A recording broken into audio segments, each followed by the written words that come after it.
خوشکان برایان بە خێراتنێکی گرمتانەکەین بە ناوی مەڵبەندی ڕۆشنبیری کورد و هەروەها بە ناوی کاهانیش کە خۆی لێرە دانیشتووە. ئەم کۆڕە کۆڕی ڕێزلێنانە لە کاک عەلی بۆ ئەو ئەرکەی کە کێشاوێتی بۆ ئامادەکردنی کتێبی ژیان و بەسەراتی مامۆستا عەبدوڕەحمان زەبیحی. کۆڕەکەش هەر ڕاستەکەی کاک عەلی دەیەوێ نەخێر بەڕاشکاوی باسی مامۆستا عولەما و هەروەها باسی هیلاکێکی خۆی لەو کتێبەدا بکات. دەنا کۆڕەکە بۆ ڕێزلانانە لە کار و هیلاکی کاک عەلی بۆ دەرهێنانی ئەو کتێبە.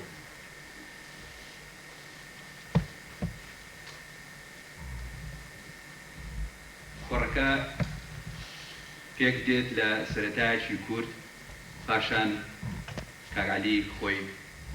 باسی مامۆستا عولەمامان بۆ دەکات، باسی هیلاکی و چۆنێتی ئامادەکردنی کتێبەکەی دەکات. زۆر بە کورتی بۆ ناسینی مامۆستا عولەما چەند کەسێک هەر لە کتێبەکەشا هەیە باسییان کردووە. مامۆستا حەمەد ئەمینی سراجی دەڵێت لەباری ئەدەبیەوە مامۆستا زەبیحی فەرهەنگەکەی کە دایناوە دەتوانین بڵێین ئەوە ناهێڵێتەوە پیا و شکی لەوەدا بێت کە مامۆستا زەبیحی ئەو تەمەنەی کە لە ئاواریدا ئەو تەمەنەی کە لە ئاواریدا بوویەتی بە فیڕۆیدا بێت. مامۆستا ئیبراهیم حەمەد دەڵێت لە زۆر شتی دەزانی. ئەوە وای لێ کردبوو برادرانی ئێمە پێی بڵێن عولەما، خەڵکێک زۆرزان بێت لە ناو کوردەواری پێڵێن عالم، بەڵام ئەویان ناوناوە عولەما. زەبیحی لە زۆر شتی ئەزانی، لە زۆر شت شارەزا بوو، لە پاشان ئەو شتەی لێی شارەزانەوەیە زۆر زوو لێی مامۆستا شێخ عەزەدینی حوسێنی دەڵێ مامۆستا زەبیحی زۆر موخلیس بوو بۆ کورد و کوردستان. ملەتی کورد یانی نەک هەر بە کوردی ئێران یا عێراقی دەزانی، ئەو بۆ ملەتی کورد بەگشتی موخلیس بوو. مامۆستا دکتۆر ئەمیری حەسەنپور سەبارەت بە قاموسی زمانی کوردی کە دانەرێکی هەرە مەزنی مامۆستا عولەمایە دەفەرمێ قاموسی زمانی کوردی زەبیحی بەرهەمی هەرە گرنگی فەرهەنگ نووسی کوردیە. کاک نەوشیروان مستەفا دەڵێ یەکێ لە سەروەریەکانی مێژووی نوێی کورد کۆمەڵەی ژێکاف بوو، یەکێ لە سەروەریەکانی مێژووی ڕۆژنامەنووسی کوردی گۆڤاری نیشتمان. بەڵێ لە دامەزرێنانی چالاکی کۆمەڵی ژێکاف و یەکێک لە دامەزرێنانی چالاکی کۆمەڵی ژێکاف و یەکێ لە دەرهێنانی سەرەکی گۆڤاری نیشتمان مامۆستا ڕەحمانی زەبیحیە. بەم پێیە لە هەردوو سەروەریدا بەشێکی گەورە بەم جوامێرە ئەبڕێت. لە دواییدا لە گفتووەکەی کاک عەلی لەگەڵ مام جەلال دەڵێت مامۆستا زەبیحی پیاوێکی تێکۆشەی کورتپەروەری خەباتجێڕی شۆڕژێری لە خۆبردوو بوو، خۆنەویست بوو، دەتوانم بڵێم سەربازی گومناوی کوردایەتی بوو. پیاوێ بوو تا بڵێ هۆشیار، پیاوێکی زیرەکی هۆشیاری دووربین، سەرڕاست بوو لەو کەسانە بوو کە فرتوفێڵی سیاسی نەئەزانی. منش شتێکی زۆر بچووکی خۆم کە بۆ کاک عەلیم گێڕاوەتەوە ئەوە باسکەم پێم وایە ئەوە هەندێک دەلیل دەداتە دەست یەکێ لە زانایی و زیرەکی ئەو کابرایە، یەکێکش کە خەڵکانی سەرەتای خەباتی سیاسی و چەکداری ئێمە چۆن خەباتیان کردو و ئێستا ئێمە چۆن بە شێوەیەک خەبات دەکەین. لە حوزەیرانی 1975 قوتابی بووم لە دانشگای بەغا. هەندێ برادر مانجی 5 نەکچش مانجی 5 هەندێ برادر خەڵکی لای خۆمان بوو کە لە سزنی ئەبوو غرێب بوون بەهۆی سیاست و پارتایەتی سزن کرا بوون. یەکێک لە ئەرکەکانی من ئەوە بوو کە چوەکو کەس چوەکو شتیدی ئەبایە سرم بدانایە بزانم وەزعیان چۆنە. جارێکیان ڕۆیشتم برادرێکە بوو کە یەکێ بوو لە ئەندامانی ناوچەی پارتی لە شاری کەرکووک سجن بوو لە ئەبوغرێب ناوی مەوجود بوو پێی ڕاگەیاندم وتی یەکێکی زۆر کەسێکی زۆر گەورەت پێشان دەدەم کە لێرەیە لە سزنە کە چووم حقیقەت پیاوێکی بە تەمەنی ڕوودەڵەی زەعیف وتی ئەوە مامۆستا عولەمایە زۆرم پێخۆش بوو یەکسەرە هەندێک قسەم کرد وتی بە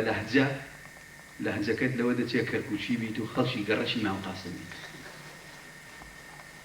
زۆرم پێسێر بوو پاشان کابرایەکی تر هەروە بۆ سەردان هاتبوو لەگەڵ ئەوش قسەی کرد خەڵکی دەیەکەی لە لای کەرکووکەوە پێڵێن تڕکەڵان یا تەڕکەڵان نزە بناوەکە نازانم چی هاتووە ئەوانە هینن هەردوو ینی هەم بە تورکمانی قساگەن هەم بە کوردی قساگەن کە بە تورکمانی قساکەن کوردیەکی زۆر عەجیبیان هەیە ئەوش لەگەڵی قسەی مامۆستا چۆنی وشتیوە وتی پێ دەچێت تۆ خەڵکی تڕکەڵان بیت بە کابراکەی وت لە لەهجەکە دیارە خەڵکی تڕکەڵانی خۆی لە کتێبەکەشا باسیەوەی کردووە کە من هەموو شوێنێک گەڕاوم لە هەموو شوێنێ مامەتەوە هەوڵمداوە لە هەموو شوێنێک شێوە زمانی ئەوان فێر بوو مامۆستا عولەما بە منی وت تۆ ئەوە یەکەمین جارە من نەبینیت وتم بەڵێ وتی نەخێر وتی تۆ زۆر منت بینیوە خەڵکی گەڕەکی مام قاسمیان نە وتم بەڵێ وتی زۆر منت بینیوە چەند فکرێکەمەوە ئەو دەمچاو ئەو شەکڵەوە مامۆستا عولەما یەکێ لە کەرکووک ببینێت چۆن نەبێ نێزانێت ئەوی بینیوە وتم نەخێر مامۆستا تۆم نەبینیوە وتی باشە تۆ لە ساڵی 63 عمرت چەند بوو وتم وەڵام من لە سەفی سێ ئیبتدایی بوو وتی کەواتە سێ ئیبتدایی دەتوانێت بیری ئەوانە هەبێت وتی لەو شەخصە ئازا و شەقا و شتانەی کەرکووک چێ دەناسی وتم اینجا کامیان هێت ئەوانە بە جۆری عمری من ئەوانە سوپرمان بوون سوپرمان و تەڕەزان و شتانە بوون وتی بەدیع کەرکووکی دەناسیت وتم بەڵێ بەدیع کەرکووکی کابراایکی ئازا بوو کە کەس پێی ناوێت هەتا هەندێک جار ڕێگەی لە حکومەت شتەکرد لە پۆلیس و لە شتی و ئەویان دەکرد وتی عەلی تەرەزان دەناسی وتم چاکی دەناسی چۆن نایناسی ئەوە سوپرمانی گەڕەکی ئێمە بوو سوپرمانی کەرکووک بوو وتی دە باشە ئێستا من شەناسی پێدە کابرایەکی ڕووتەڵت بەبیر دێ لەگەڵیان بوو کراسێکی قۆڵ کورتی پانتۆڵێکی کورتی لە پێ بوو یەکسرە ئەوەی کە ئەو باسی کرد من ڕسمەکەم هاتێ پێشتاوە کە فعلەن ئەوە دەناسم وتم بەڵێ وتی ئەوە من بوو مامۆستا عولەما و لەگەڵ ئەو شەخسانە یعنی ئەوانەی تر هەر ئیشی ئەوە بوو شەڕ و لێدان و عەرەقاندن و ئەو شتانە بوو ئیشە مامۆستا عولەما لەگەڵیان بوو وتم باشە مامۆستا تۆ ئەوان چۆن کوجا مەحەڵ چۆن ڕێککەوتون وتی ئەو وەختە من کاری سیاسی نەکرد ئەو وەختە پارتی تەکلیفی لە من کرد بوو کە لەوێ ئیشکەم ئیشەکەشم بەو شێوە بوو جا ئەوە نمونەیەکە بە ڕێی من کە خەڵکەکانی ئێمە وەختی خۆی بەو شێوەیە کاریان کردووە لەگەی زۆربەی شەو زۆربەی ژیانی مامۆستا عولەما کاتێ ئەو کارەی کردووە بە پێی ئەگەر لەگەڵ ئەوان ژیابێت کە فعلەن لەگەڵ ئەوانە ژیاوە کە من باسم کردن ئەبێ لە قەبرستان نووست بێت یاخود لە شوێنێکی وان بێ شوێن بێت ئەمە کورتە بیرەوەریەکی منە حەزم کرد لێرە باسی کەم سەرتان نایشێنم فەرمونیەوە کارم یەشێکی بەڕاستی لە وڵای دڵەوە سڵاحتان لێ دەکەم گەلێک سپاس دەکەم لە بەڕێوەبەرانی مەڵبەند بە تایبەت کاک سەربەست و میدیا کە ئەو کۆڕیان پێکهێنا و لەسەری سوور بوون کە پێک بێت خۆم بە بەختەوەر دەزانم کە لە نێوتان ئەوەی کە ڕاستی دەدەمێت دەستی پێ بکەم ئەوەی کە بۆ هاتمە سەر نووسینی ئەو کتێبە و چۆن بوو کە ئەنجامەکەی بەوە گەیشت کە ئێستا لە پێش چاوتانە بێشەگی ئێمە کوردین هەمومان و خاڵ خۆشەویستە هیچ شتی تێدا نیە ئەوەی کە تعسبی خاڵایەتی و تعسبی بنەماڵەیی بڵام نەم بووە ئەوە شتێکی درۆیە هیچ شک لەوەی دانیە ئەو تعسبە بەشێک بۆ لەوەی کە من بەرەو نووسینی ئەو کتێبە بەرێ بەڵام لە عینی حاڵدا لە نووسیندا لە کۆکردنەوەی کەلوپەلدا بۆ ئەو کتێبەی حەولم داوە تا ئەو جگایی دەتوانم لە تعسب خۆم بپارێزم کوتم هەموو ئینسانێک هەموو مرۆڤێک تعسبی هەیە هیچ کەس نییە ئینسان تعسبی نەبێت جا تعسبە یا بە نیشتمانە بە خاکە بە منداڵە بە ژنە بە خوشکە بە برایە نییە بە شەری بێت تعسب بەڵام مهم ئەوەیە کە تۆ تعسبەکەت میشکوبرین نەبێت تعسبەکەت چۆرانە نەبێت حقیقەتی ئەوەی کە لە منداڵیەوە چونکە ئێمە قەتمان خاڵم نەدی بوو قەت بەڵام هەر باسیمان بیست بوو بۆ مەبوو بە ڕەمزێک و شتێکی ون بوو علاقێکی تایبەتی بەهۆی تاریفی دایکمەوە لە نێو دڵی هەمومان پێکات بوو لەسەر مامۆستا زەبیحی پاشان کە وردە وردە پیاو عەقدی کردە و تووشی ڕێگای سیاسی و کوردایەتی ئەوانە بوو ئێمە هەستمان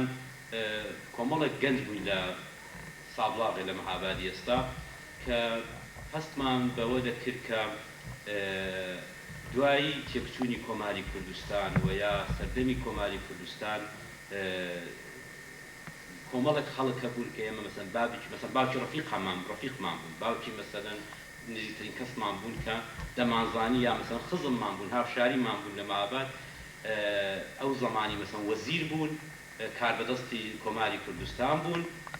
بەڵام خۆ لە هیچ لە سیاسەت و شتی ئاوا نادەن هەرچی مەسەلەن دەچوین ئێمە جەماعەتێک بڵێین بە پرس و بە پرسیار بووین بۆ دوای شت دەکەوتینەوەانە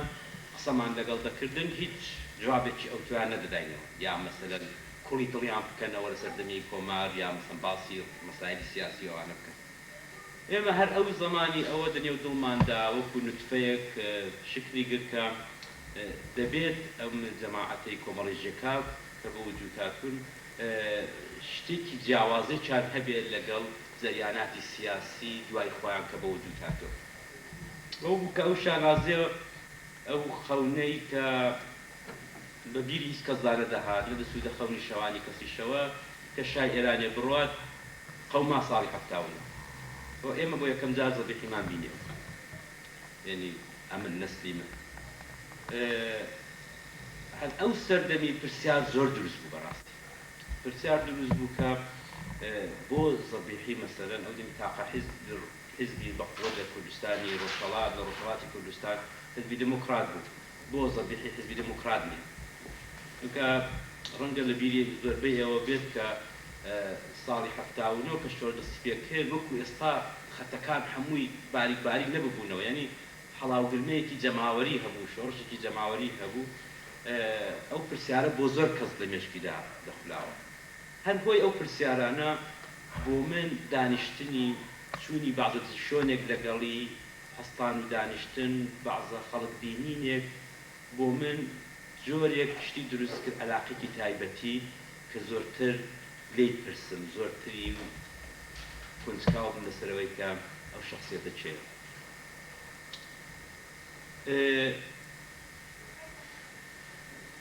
حقیقەتەکەشی کە ساڵی 85 وە پێشویش مقدارێکی زۆر لە خواروی کوردستان کۆمەڵێک شخصیات و دۆستانی مامۆستا زەبیحیم بینی بوو و لە ساڵی 85 ئەوە دواکەوتنە بوو بە ئەوەی کە بەرەو مەسیرێکی تایبەتی بڵات تا بگاتە ئەنجامی ئەو کتێبەی بەوەی گەیاندم کە مامۆستا زەبیحی و هاوڕەکانی لە سەردەمێک دەستیان کردە بە خەباتی سیاسی کە کورد لە هەر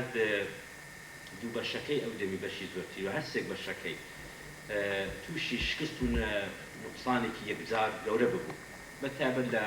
کوردستانی ڕۆژهەڵات یا بڵین ئێرانە بە دوای هاتنی حکمی ڕەزا شایدا کورد هیچ دەرەتانی لێ بڕابوو کورد هیچ دەرەتانێکی بۆ نەمابوو حتا زلی کوردی مەمنوع بوو حتا کونێش لەبەرکردنی پێت و شەدا مەمنوع بوو زۆر باوە ئێستاش زۆر خەڵک لە بیریانەکە دەبێت لە بیریان بێت کە لە زەمانی ڕەزا شایدا هەر کەس شەڵواری کوردی پێدابان نێفەکیان هەڵدەبڕی ئەوانە ئەم بیری نوێی کوردی بیرێکی کوردایەتی کە نێوی بەرین لەو سەردەمە و لەو خۆناغەدا شکل دەگرێت لە دایک دەبێت بەڕێی من ژیان و بەسەرهاتی زەبیحی یەکجار قۆناغی تایبەتی قۆناغی جۆرا زۆری هەیە کە هەر ئەو قۆناغی کە ئێستا کوینە من لە ئەوڵی قسەکان ئیشارە پێکرد سەردەمی دەستپێکی سیاست و کوردایەتەکەی دەستپێکی کۆمەڵی ژێکات بۆ خۆی بەڕاستی دەیان کۆڕی ئاوا هەڵدەگرێت نووسینی تایبەتی کتێبی لە دەوێت کە چی بوو کۆمەڵی ژێکات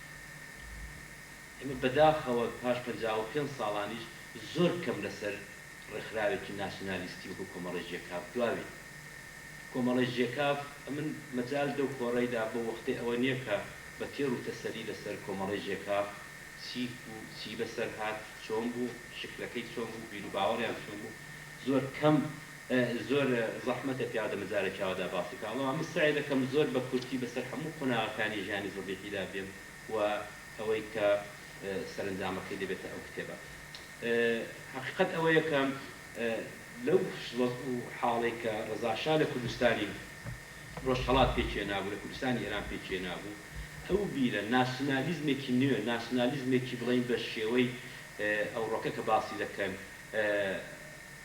هاتەکایەوە لە نێو بیری چەند گەنجێک بۆ ئەوەڵجار بوو کە بیری کوردایەتی بیری شۆڕش لە دەست چینی ئاغا و دەرەبەگ و شێخ هاتوو دەرێ چینێک ئەو ڕەوڕەوڕایان بەدەستەوە گرت و چینێک لەغاوی ئەویان بەدەستەوە گرت و دایان بردە پێشێت کە چینی ڕووناکبیر چینی خوارەوەی کۆمەڵی کوردەواری ئەوان استراتیژێکی مشخصیان هەبوو بەڕێی من بۆیە ژیانی زەبیحی زۆرتر بۆ من لەو ساڵانەی ئاخرێدا زۆرتر سرنجی ڕاکێشان کە نەتەنیا زەبیحی هەموو هاوڕەکانی کە کۆمەڵە ژێکافیان دروست ئەو خۆشبەختانە بە خۆشیەوە یەکێک لەوان دەبینم مامە خالید باغی لەو سەری دانیشت زۆرتر سەرنجمی بەوەی ڕاکێشا کە من وە دوای ژیان بەسەراتی و کەسە بکەوە و لەوەش گرنگتر لەو کۆمەڵایی کە کۆمەڵە ژێکافیان دروست کرد زەبیحی بوو کە دووبارە سوودی دەڵان سوودی فڕی لەو کاتێکی کوردستانەوەی بۆ هەندێک وەکو کوردێک خەبات لێی کوردی کوردی ئێرانی لێی کوردی ئەو بەشەی یان دیوانی یا هەنابێت وەکو ئێستا حقیقەت ئەوەیە کە ئەوان کە دەستیان بە خەبات کرد لە نێوی کۆمەڵی ژێکاف لە نێو کۆمەڵی ژێکافدا ئەوان استراتیژێکیان لە پێش چاو بوو استراتیژێکیان بۆ خۆیان دانابوو ئەویش ئەوە بوو کە دەبوو دەیانزانی کە کورد خاوەنی هیچ ناسنامەیەک نییە هۆڤیەتێکی مشەخەسی نییە کورد نەبووتە نەتەوەش کورد وەکو میلەتێک ناس ناکرێت ئەوان حەولیان بۆ ئەوەدا کە ئەو ناسنامەیە بۆ کورد مستەوگەرکە ئەوان لە ئەوڵەوە و تا ئاخرشکە لە بین چوون بەڕاستی بڕوایان بە خەڵاتی چەکداری نەبوو بڕوایان بەوە نەبوو کە شۆڕشێکی وەکو بەسەرەن اسماعیل ئاغای سمکۆ کردی یا مەسەلەن لەو بەری کوردستان هەندەش دوور نەبوو لێیان سەرکردەکەی ئێستاما بوو شەر مەحموودی نەمر کردی بڕوایان بەوەی بوو کە میلەتی کورد لە نەزانین و لە دواکەوتویی علمی سەنعەتدا جانەڵایەدا ئەوان هەموو حەول و تەقەلاکەیان لە نووسینەکانیاندا لە پەیڕۆ و پرۆگرامیاندا لە تەبلیغیاندا لە دێو و دێهاتدا لە نێو قشتەکانی ناوشاردا ئەوە بوو کە خەڵک بەرە و خوێندن و فێرکردن و ئاگایی هەتی زۆرتر بەرە ئەمن بۆ یەک شت پێم خۆشە دێرەدا بەڕاستی سەرنجتان بۆی ڕاکێشم ئەویش ئەوەیە کە ئێمە زۆر جا باسی ڕابردوو دەکەین بە فکری ئەو ڕۆمانەوە باسی ڕابردوو دەکەین بەڵام زۆر خۆشە کە مرۆڤ بتوانێت کە وەختێک قەزاوەت لە ڕابردوو دەکات قەزاوەت مەسەن لە سەردەمی شێخ مەحموود دەکات لە سەردەمی سمکۆ دەکات لە سەردەمی کۆمەڵە ژێکاف دەکات بتوانێت ئەو قودرەتەی هەبێت کە خۆی بگەڕێنێتەوە سەر شەرت و مەرجی ئەو زەمانی کوردستان نە ئەوەی کە بەبیری ئێستا ڕەخنە لە ڕابردووت بگریت قەدناکە خۆ من ناڵم کە ڕەخنە مەگرە لە ڕابردوو بەبێ شک ئەگەر ڕەخنە نەگرین بەرەو هیچ کوێ ناچین بەڵام خۆشە لە قەزاوەتەکانماندا کە شرایەت و ئەحواڵی ئەو سەردەمی سەردەمان لە پێش چاو بێت لە سەردەمێکدا کە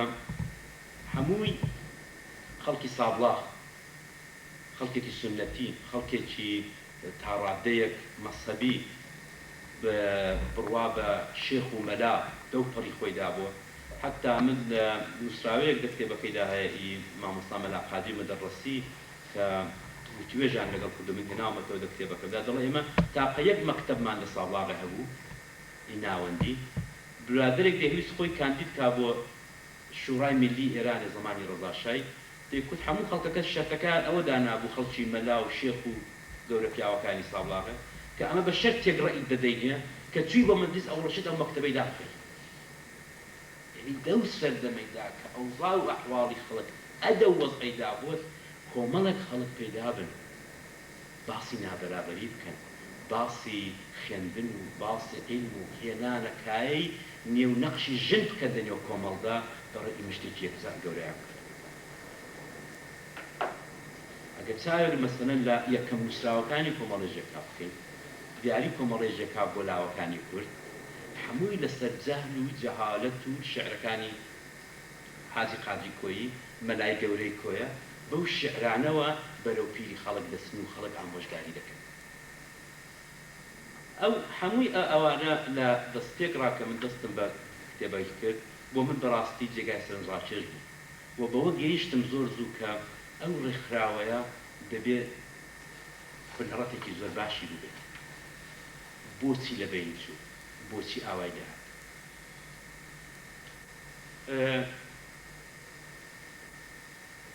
لە بینچوونی کۆمەڵی جێکا ئەمن لە کتێبەشدا بە تەکمیل باسم کردەوە زۆریش ڕەخ نهاتەوە سەدی کە زۆر کەس مخالفی ئەوەیە کە ئەمن ئەو سەردەم لە ئەوزاعی 6 ساڵ لەوە پێش ئێستاش ئەم پێم وابێت لە جەریاناتی سیاسیدا نەقشی فەرد نەقشی ڕەهبەر گەورەیە بەڕاستی ئێمە ناتوانین دروستە ئێستا کونێ سیاست زۆر مۆدێرنە زۆر شێوەیەکی بەڵڵاوی بەخۆیەوە گرتووە هەموو وڵاتانی دنیاە بە ئینتخابات و بەوە بەرەو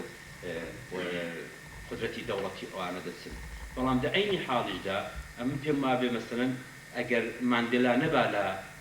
ئەفریقای ڕەنگ و شۆڕش ئەفریقای ئەو چاوەڕوانی ئێستای نەکردبایە ئەگەر گاندی نەبایە لە هیندستان ئەم من ڕەنگە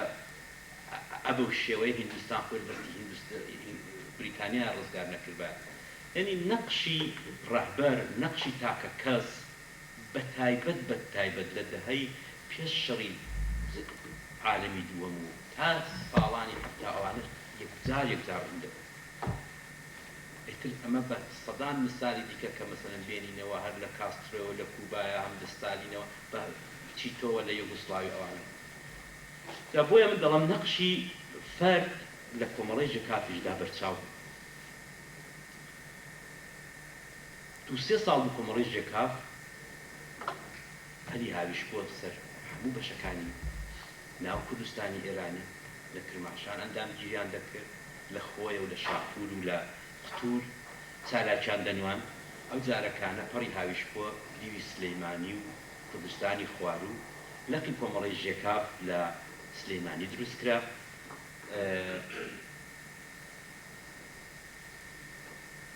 دەسەڵاتێک بوون لەو ساڵانەی کە هێزەکانی بریتانیا و ئەمریکا هاتون ئێرانیان داگیر کرد بوو لە خوارەوە و سۆڤێت لەسەرەوە و کوردستان تقریبا قودرەتی هیچ لایەنێکی تێدا نەبوو نە کورد ساحەب دەسەڵات بوو نە شاح قودرەتێکی وای مابوو ئەوان توانیان بەکردەوە بەبێ ئەوەی کە هیچ کەس قودرەتێکی دابێتمێت لاەقەل ناوچەی نوکریان و سابڵا بە ئەمر و نەهیوان بێت و بڕا بجوورەتەوە دەسەڵاتێکی تاریف نەکراو لە خۆیان بنێنن ئەمە بوو بە دەسەڵاتێک بەڕاستی کۆمەڵی ژێکا وای لێهات بوو کە وردە حتا ئەو ئاغاوەتەی کە ئەوان بە دو سێ ساڵ بوو دەنێن نووسراوەکانیاندا نێویان دێنان و بە خراپە نێویان دەبرن و بۆ قەند و شەکردیان و خیانەت بە کوردەکانی ئەوانە هاتبوون بەرەو کۆمەڵی ژێکا بەیان دەداوە سیاسەتی ئەو زمانی لێ عالەمی سیاسەتی ئەو زمانی سۆڤێت بە تایبەتی بەڕێی من ئەوەی وەکو خەتەرێکی گەورە دەدیت سۆڤێت دوای ئەو شڕە قورسەی کە لێ قەوما بوو لە شەڕی عالەمی دووەمدا ئەو هەموو شکست و ئەو هەموو خەسارەتی ماڵی ئەوانە ئێستا زۆر قسە کراوە زۆر کەس تێزی دکتۆرای بەوەی پڕکردوێتەوە کە چ بۆ بچنە بۆ ئەوانە یعنی هەموو ڕەگەر کە بێتانەوە بەڵام بەڕێی من ئەموو گەشتمە و قەناعەتەی کە سۆڤێت بۆ خۆی سیاسەتێکی مشخص و بڵین داڕژرا و پلانێکی مشخصی بڵین داڕژراوی لەسەر زۆر شوێنی دنیاانە بۆ بەڕاستی یعنی ئەوزاعی نێوخۆی ئەو ئیجازەی نەداوە کە بڵێن بەڵێ لەسەر کوردستان ئەمە ڕەئی بۆ ئەوانە بەڵام بەبێ شک ئەوان لە کۆمەڵەیەکی ژێکاف کە لەگەڵ ئەوەی کە بەشی زۆری ئەندامانی ژێکاف بیری نوێ بیری بەرەو چینی فەقیر و هەژار بیرێکی چەپ بەسەریان دازاڵ بوو بەڵام لەگەڵ ئەوەشدا نەدەپرینگانەوە کە لە نیشتماندا لە گۆڤارەکاندا باسی دموکراسی و عەزیمی بریتانیاش بکەن یعنی ئەوان وەکو مەبدا دەیانزانی کە کورد بۆ کورد دەبێت چ بکەن کورد بەرەو ڕێگاکەی بەرەو دەبێت چۆ بڕات ئەوان ساغ بوون لەسەر ئەوەی کە ئەوان کوردستانیان وەکو دەوڵەتێک دەبێت کوردستان دەوڵەتی خۆی دەبێت و بۆ ئەوەش خۆیان تەنیا بەوە گرێ نەدا کە فەقەت بەسەر لێنینی مەزندا هەڵدڵن ئەوان لە ژمارەی 4 نیشتماندا بەسەر لێنیندا هەڵدڵن بەڵام لە ژمارەی 5 و 6دا دێن لەسەر دموکراسی بریتانیا قسە دەکەن سۆڤێت ئەوەی بۆ قبوڵ نەدەکرد سۆڤێت نەیدەتوانی لەگەڵ ئەو سیاسەتە بێت بەرحاڵ ئەوەی کە حزبی دموکرات لە پڕ لە ناکاو دامەزرانی حزبی دموکرات دەگەڕێتەوە بۆ ئەو سەفەرەی کە ئەوان بۆرە و جەماعەتی سۆڤێت لە باکووە داوەتی کۆمەڵێک شەخسیات و پیاوەگەورەکانی ناوچەی بکران و کۆما و برادۆست و ئەو ناوانەیان کرد کە هاتەوەکەیان بە دروستبوونی حزبی دموکرات منجەر بوو لە دروستکردنی حزبی دموکراتدا لەو کتێبەیدا بە تەکمیلی باسیەوە کراوە کە زەبیحی و دووی کەڵەپیاوی گەورە و نووسەری کۆمەڵی ژێکاف لە ئارادا نەبوو ئەوان 4 مانگ پێش 6 مانگ پێش دروستکردنی کۆماری کوردستان ئەوان لە ڕزایەی دەگیرێت بردنی ئەوان بۆ تارانە و مانەوەیان لێوێ لە بینی 8 تا 9 مانگان کاتەوە ڕێگا خۆش کرا بۆ هەموو ئەو چین و توێژەی کە هاتوونە سەرکار کە کۆمەڵی ژێکاف بگۆڕن و حزبی دموکراتی لەجێگایدان دروستکردنی حزبی دموکرات نەتەنیا بۆ زەبیحی بەڕێی من بۆ زۆرێک لە ئەندامانی ژێکاف من دەوەیدا بە زەقی باسم کردەوە من ئەندامی ژێکافم پێشنگایە زۆر بەکەمی لە دامەزرێنانی ژێکاف لە سەطحی سەرەوەدا کە چالاکی سیاسی ئۆتوار هەبێت بە دوای ڕووخانی کۆماری کوردستان زۆر بەیان ژیانی شەخسی و ژیانی ئەویان گرتە بەر تەنیا کەسێکی کە بە تەواوبەختی لە دامەزرێنانی کۆمەڵی ژێکاف لە موەسیری کۆمەڵی ژێکاف ژیانی تاقە تەواوبەختی سیاسی گرتە پێش زەبیحی بوو کە ڕێوە ئەو بەری کوردستان ماوەیەک لە لای شێخ لەتیفی کوشە مەحموودی نەبن لە سیتەک ماوە دواوی بەرەو بەغدایە لە بەغدایە جارێک تحویلی دەدەنەوە لە زمانی مەلیکدا کە لە قەسی شیرن تحویلی ئێرانی دەدەنەوە بەڵام ژاندەرمەکان و ئەو پۆستە نایناسن بەهۆی چۆخایەکی خۆی ڕەفیقی کە لەسەر سنوور دەبێت دەگەڕێتەوە بۆ نێوخاکی کوردستانی بۆ لە دڵ ژاندەرما ڕزگار دەکات لەگەڵ کاک حەسەنی قزڵجی بۆ دووبارە دێتەوە نێو کوردستانی خوار و یاڵی کوردستانی عێراق دووبارە لە کوردستانی عێراقێ ئەو ناتوانێت ئیدامە بە زندگی بدا ناتوانێت ئیدامە بە مانەوەی بدات ڕوو دەکاتە کوردستانی سووریا لە کوردستانی سووریا ماوە 56 تا 58 تا هاتنە سەرکاریان بکرێن خاستن دەمێنێتەوە کە لەوێشدا چالاکی زۆر گەورەی هەیە کە من هەر لە وتوێژەکاندا بۆم دەرکەوتۆ کە لە دروستکردنی پارتی کوردی سووریادا لەگەڵ کۆمەڵێک لە شەخسیات و خانەوادە معتەبەرەکانی کوردی سووریای ئەو زمانی وەکو بەدرخانەکان و قەدریجان ئەوانە پارتی کوردی سووریا دەستێکی زۆری دەبێت لە دروستکردنی پارتی کوردی سووریا ئەو زمانی وەکو تاقە کەسێک بتاقیتەنێ ئەچێ بۆ کۆنگرەی قاهرە کە لێ وەکو کورد قبولی بکرد کە بەداخەوە قبولی ناکرد بەڵام ئەو بەتاقیتەنێ لەوێ دووبارە لە بڵاوکردنەوەی ئەعلانیات و بڵاوکردنەوەی مەقالە شتی ئاوادا دریغێ ناکا و دەمێنێتەوە تا هەموو تولی کۆنگرەکە ئەو ماوەیە کە ئەو لە کوردستانی سووریا بۆ هەر وەک خۆی باس دەکات لە پێشکی قاموسەکەیدا کەرەسەیەکی یەکجار گەورەی پێکێناوە بۆ دانانی قاموس بە یەکێک لە زاراوە ئەستەکانی کوردی بە تەواوی ئاشنا دەبێت دەتوانێت بەسەریدا مسەلەت بێت کە ئەوە بۆ خۆی یارمەتێکی گەورەی کردو بۆ دانانی قاموس بۆ هەر وەکتر لەباری خەباتی سیاسی ئەوانە کۆمەڵک شخصیات و کۆنە شخص کوردەکانی سووریای ناسیوە کە لە ساڵی 58 بەهۆی کودەتای عەبدولکەریم قاسمەوە کە زۆربەی کوردەکان گەڕانەوە بۆ کوردستانی خوارو یا کوردستانی عێراقێ ئەویش یەکێک وەک بووان دەگەڕێتەوە و لە نێو سەفی پارتیدا دەست بە خەبات دەکات و ئەو جورێک کە ئەمن بیستومە ئەو جورێک کە ئەمن لەگەڵ ئەو جەماعەتێ قسەم کردو و بۆیان باس کردوم لە دەستێکڕا هیچ دژایەتێکی سیر و ئەوتۆ لە بینی زەبیحی و مەلا مستەفادا بەو شێوەیە نەبووە حتا کوونە دروستکردنی بوونی باڵ مەکتەبی سیاسی و ئینشعابەکە و ئەوانە کە ئەو هەروەکو خۆی هەمیشە دایم بەبەرەی چەپی بزوستنەوە زانیەوە وەکو فکر و بیر و باوەڕ خۆی لەبەرەی چەپی چەپدا دیوەتەوە فعلا لەگەڵ ئەو بەرەی کەوتووە و لەوەی ڕا دژایەتەکە دەستی پێ کردووە کە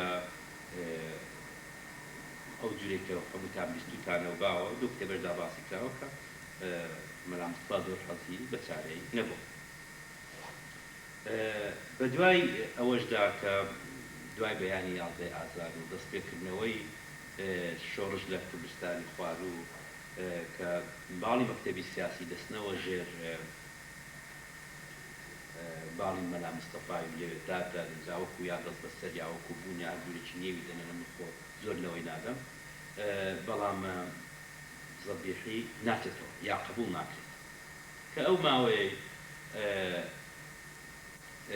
فرسەتێکی زۆر پێم وابێ زۆرتری فرسەتی بۆ دانانی قاموس لەو ماوەی ساڵانی 74 بەو لاوە بۆ کە زەبیحی سرنج و هێز و توانای خۆی دەخاتە سەر قاموسی زمانی کوردی و جلدی یەک و دوی دەو ساڵانەدا تەواو کرد کە ئەو فرسەتێکی زۆر زۆر باش بوو بۆ ئەوەی کە تۆزێک بە قاموس ڕابکات لە ساڵی 74 دەگیرێ دیسانەکان بەهۆی دیتنی چوونی بۆ بەیروت و سووریا و لە دیتنی مامزرال لە بەیروت کە جاسوسیان لێ کردەکەن کە دەگەڕێتەوە بۆ بەغدایە هەموو ئەو وەزعی دیتنە و چوون بۆ چۆوانە دەگاتەوە ڕزگا و گام و ڕزگای ئەمنی عێراقێ کە هەر لە مەتار دەیگرن کە لەوێ کۆمەڵێک دۆست و شەخسیاتی کورد بەهانایەوە دێن حتا ئەو جورێکە لە وتوێژەکاندا دەست دەکەوێت بە تەمای کوشتنی بوون بەڵام کۆمەڵک شخصیات و کۆنە کوردەکانی بەغدایە فریای دەکەون ئەوە لە حکمی ئەعدامی ڕزگار دەکەن کە دوو ساڵ و نیو ئەوەندەی کە بە قسەی مامۆستا عەبدوڵڵا ئیسماعیل یا بڵێن بەلا ماتۆ بە قەولی کاکسەر دەستن ئەمە دێتە دەرێ لە زیندان و لە ئەعدام ناکرێت بەڵام بە دوای ئەو ماوەی زینداندا زۆرتر هێز و توانای دەخاتە سەر قاموس کە دوای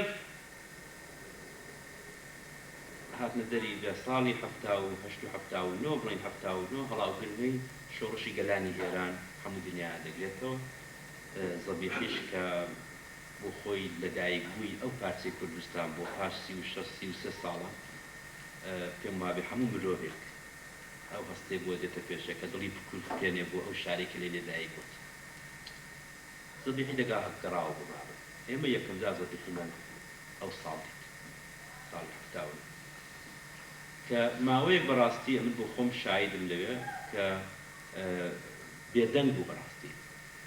هەر خۆی بەدیتنی دۆست و برادر و ئەوانەوە مەشغوڵ دەکرد و دەینووسی بە شەو ڕۆژ دەینووسی لەسەر زندی سێ کتێبەکەی کە ئەلفوبێیەکەی هێنابووە زۆر خۆی لە سیاست و شتیوادا هەڵە دەقورتا هیچ زۆر کەم هەتا کە من بە تەکمیل دەوەشدا کتێبەکەشدا ئیشارەم پێ کردووە تا جارێک بە نهێنی مامزلال هات بۆ ناوچەی موکریان بۆ بۆکانێ و چاویان بێکتر کەوت بەدوای ئەو چاو پێکەوتنەیدا مامۆستا کەوتە فعالێکی سیاسی فعالێکی سیاسەکەشی لە کاناڵی مامۆستا شێخ عیزەدینەوە بوو کەوتە مامۆستا شێخ عیزەدین بەڕاستی شەخسیەتێکی یەکەمی کوردستان بوو یعنی وەختێک دەچوو بۆ تاران و دەهاتەوە بۆ سنەی یا بۆ مەهاباد یعنی خەڵکی مەسەلەن 150,000 نەفەری 200,000 نەفەری بەرەو پیری مامۆستای دەچوو ئەو پێی وابوو کە لەو قۆناغەیەوە دەتوانێت چالاکی سیاسی بکات کە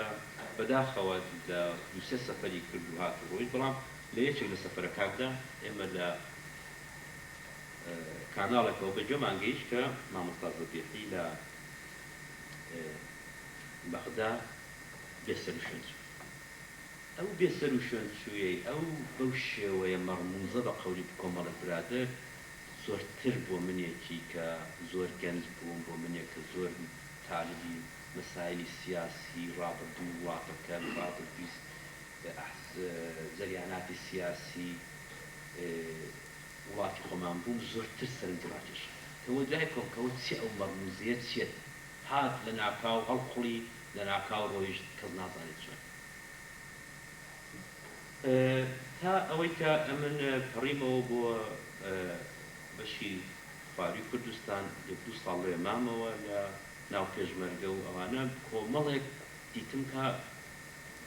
لە خواروی کوردستان زەبیحی وەکوو بەشەکەی خۆی نییە یەکجار زۆرتر ناسراوە یعنی ڕەنگ و مەسەن لە ساڵاغ یا مەسەن لە بۆکان یا لە ناوچەی مکریان چەند ڕەنگە کۆپی لە پیاوەکان یا ئەوانەی کە مەسەلەن زۆر کۆن بوون یا ئەوانەی کە زۆر علاقیان بە مەسایلی سیاسی و متالعە ئەو بە مەسەلەی زەبیحیان بیست پێ بەڵام کۆمەڵی گەنج و تازە پێگەیشتوانە نانزانی زەبیحی چشە بەڵام لە شارێکی وەکوو کەرکووک کە من لە 84 لە کەرکووک بووم هەر بە قەولی کاک سەربەست کە باسی کرد خەڵکی یەکیاری مەسەن سێ ماڵی عادی بوو خەڵکەکە مەسەن زەبیحی دەناسی لە سلەیمانی هەموو زۆربەی خەڵکی دوکاندار بازاڕی مەحەلی مامۆستا زەبیحیان دەناسی بۆ گەیشتم کە ئەوێ جێگایەکی باشە کە ئەمن بتوانم زۆرتر لە لێ بکۆڵمەوە کە و شەخصیەتە چێە کە بەخۆشیەوە کۆمەڵێک ئیسانی باشم دەستکەوت کۆمەڵێک ئیسانی باش بۆیان باسی ڕابردووی کردن بۆیان باسیەوە کردن کە زەبیحی چ بۆ لە کوردستانی خوارووە چالاکی سیاسی چ بۆ ئەوانە حقیقەت ئەوەیە کە هەرچی دەمهێنا و دەمبرد هەرچی مەسەڵ بیرم لێ دەکردەوە کە ئەم هەموو قۆناغی سەیری ژیان ئەنگۆ سەرنج بدەن زەبیحی مەسەلەن یەکەم قۆناغی مەسەلەن ژیانی پێگەیشتووی و لاوێتی لە سەردەمی ڕەزاشای لە ساڵانی 1937 فێری وشەی کوردی فێری ئەدەبیاتی کوردی نووسینی کوردی کە ئەو دەم زۆر ئەستا هەر نەبوو لە کوردستانی ئەو بەشەی ئێمە ئەمە بۆ خۆی قۆناغێکە کە ئەمە زەبیحی زۆر چالاک بۆ تێیدا زەبیحی بە ئینسانێکی سیاسی و ئەوە زۆرتر ناسراوە بەڵام ئەگەر سەرنج بدەینە بەعزە بابەتێکی ئەو سەردەمی ساڵانی 39 ساڵانی 41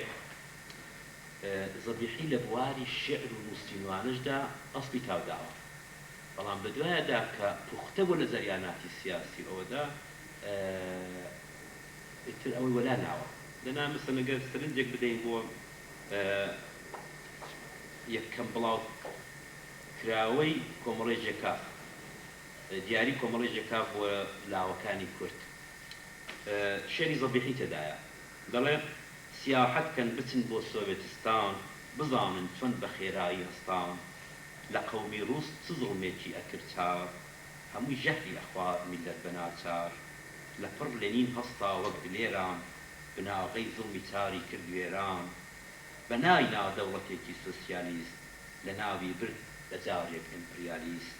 لە ناو کۆمەڵ بە زۆری دەرکرا خام بە تێڵا بەد خراوە بەند زیندان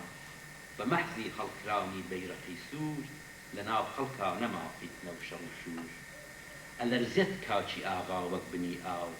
کە ئاڵای سوور و ئاڵی دێتە بەرچاو تەماشاکەن لە مەیدانی هەڕاوشەر چلۆن سەربازی سوور ئازا و دلاوەر شەو و ڕۆژ بێوچان وا تێ ئەکۆشن لە جبهەی شەڕ ئەڵەی شەربەت ئەنۆشن بە فەرمانی ستالین پیاوی شەڕکەر ئەدەن بەربا هەموو نەیروی هیتلێر بەیانی بولبولی سوتاو لە بۆگەل وها ئەیخێن بە دڵسۆزی لەسەر چڵ ئەمە دەسترینجێکە من لە بواری شێعرشتیوادا بەداخەوە زۆر شت نازانم صاحب نەزەر نیم بەڵام ئەگەر دەسترینجێکی کورد بدەینە سەر شێعرەکانی ئەو زمانی ئی هەژاری ئی هێمنی هیچ دوورێکی ئەو توی نییە کە ئەمە لە ساڵی مەسەلەن 39 مەسەلەن ئەو شێعرێک 1939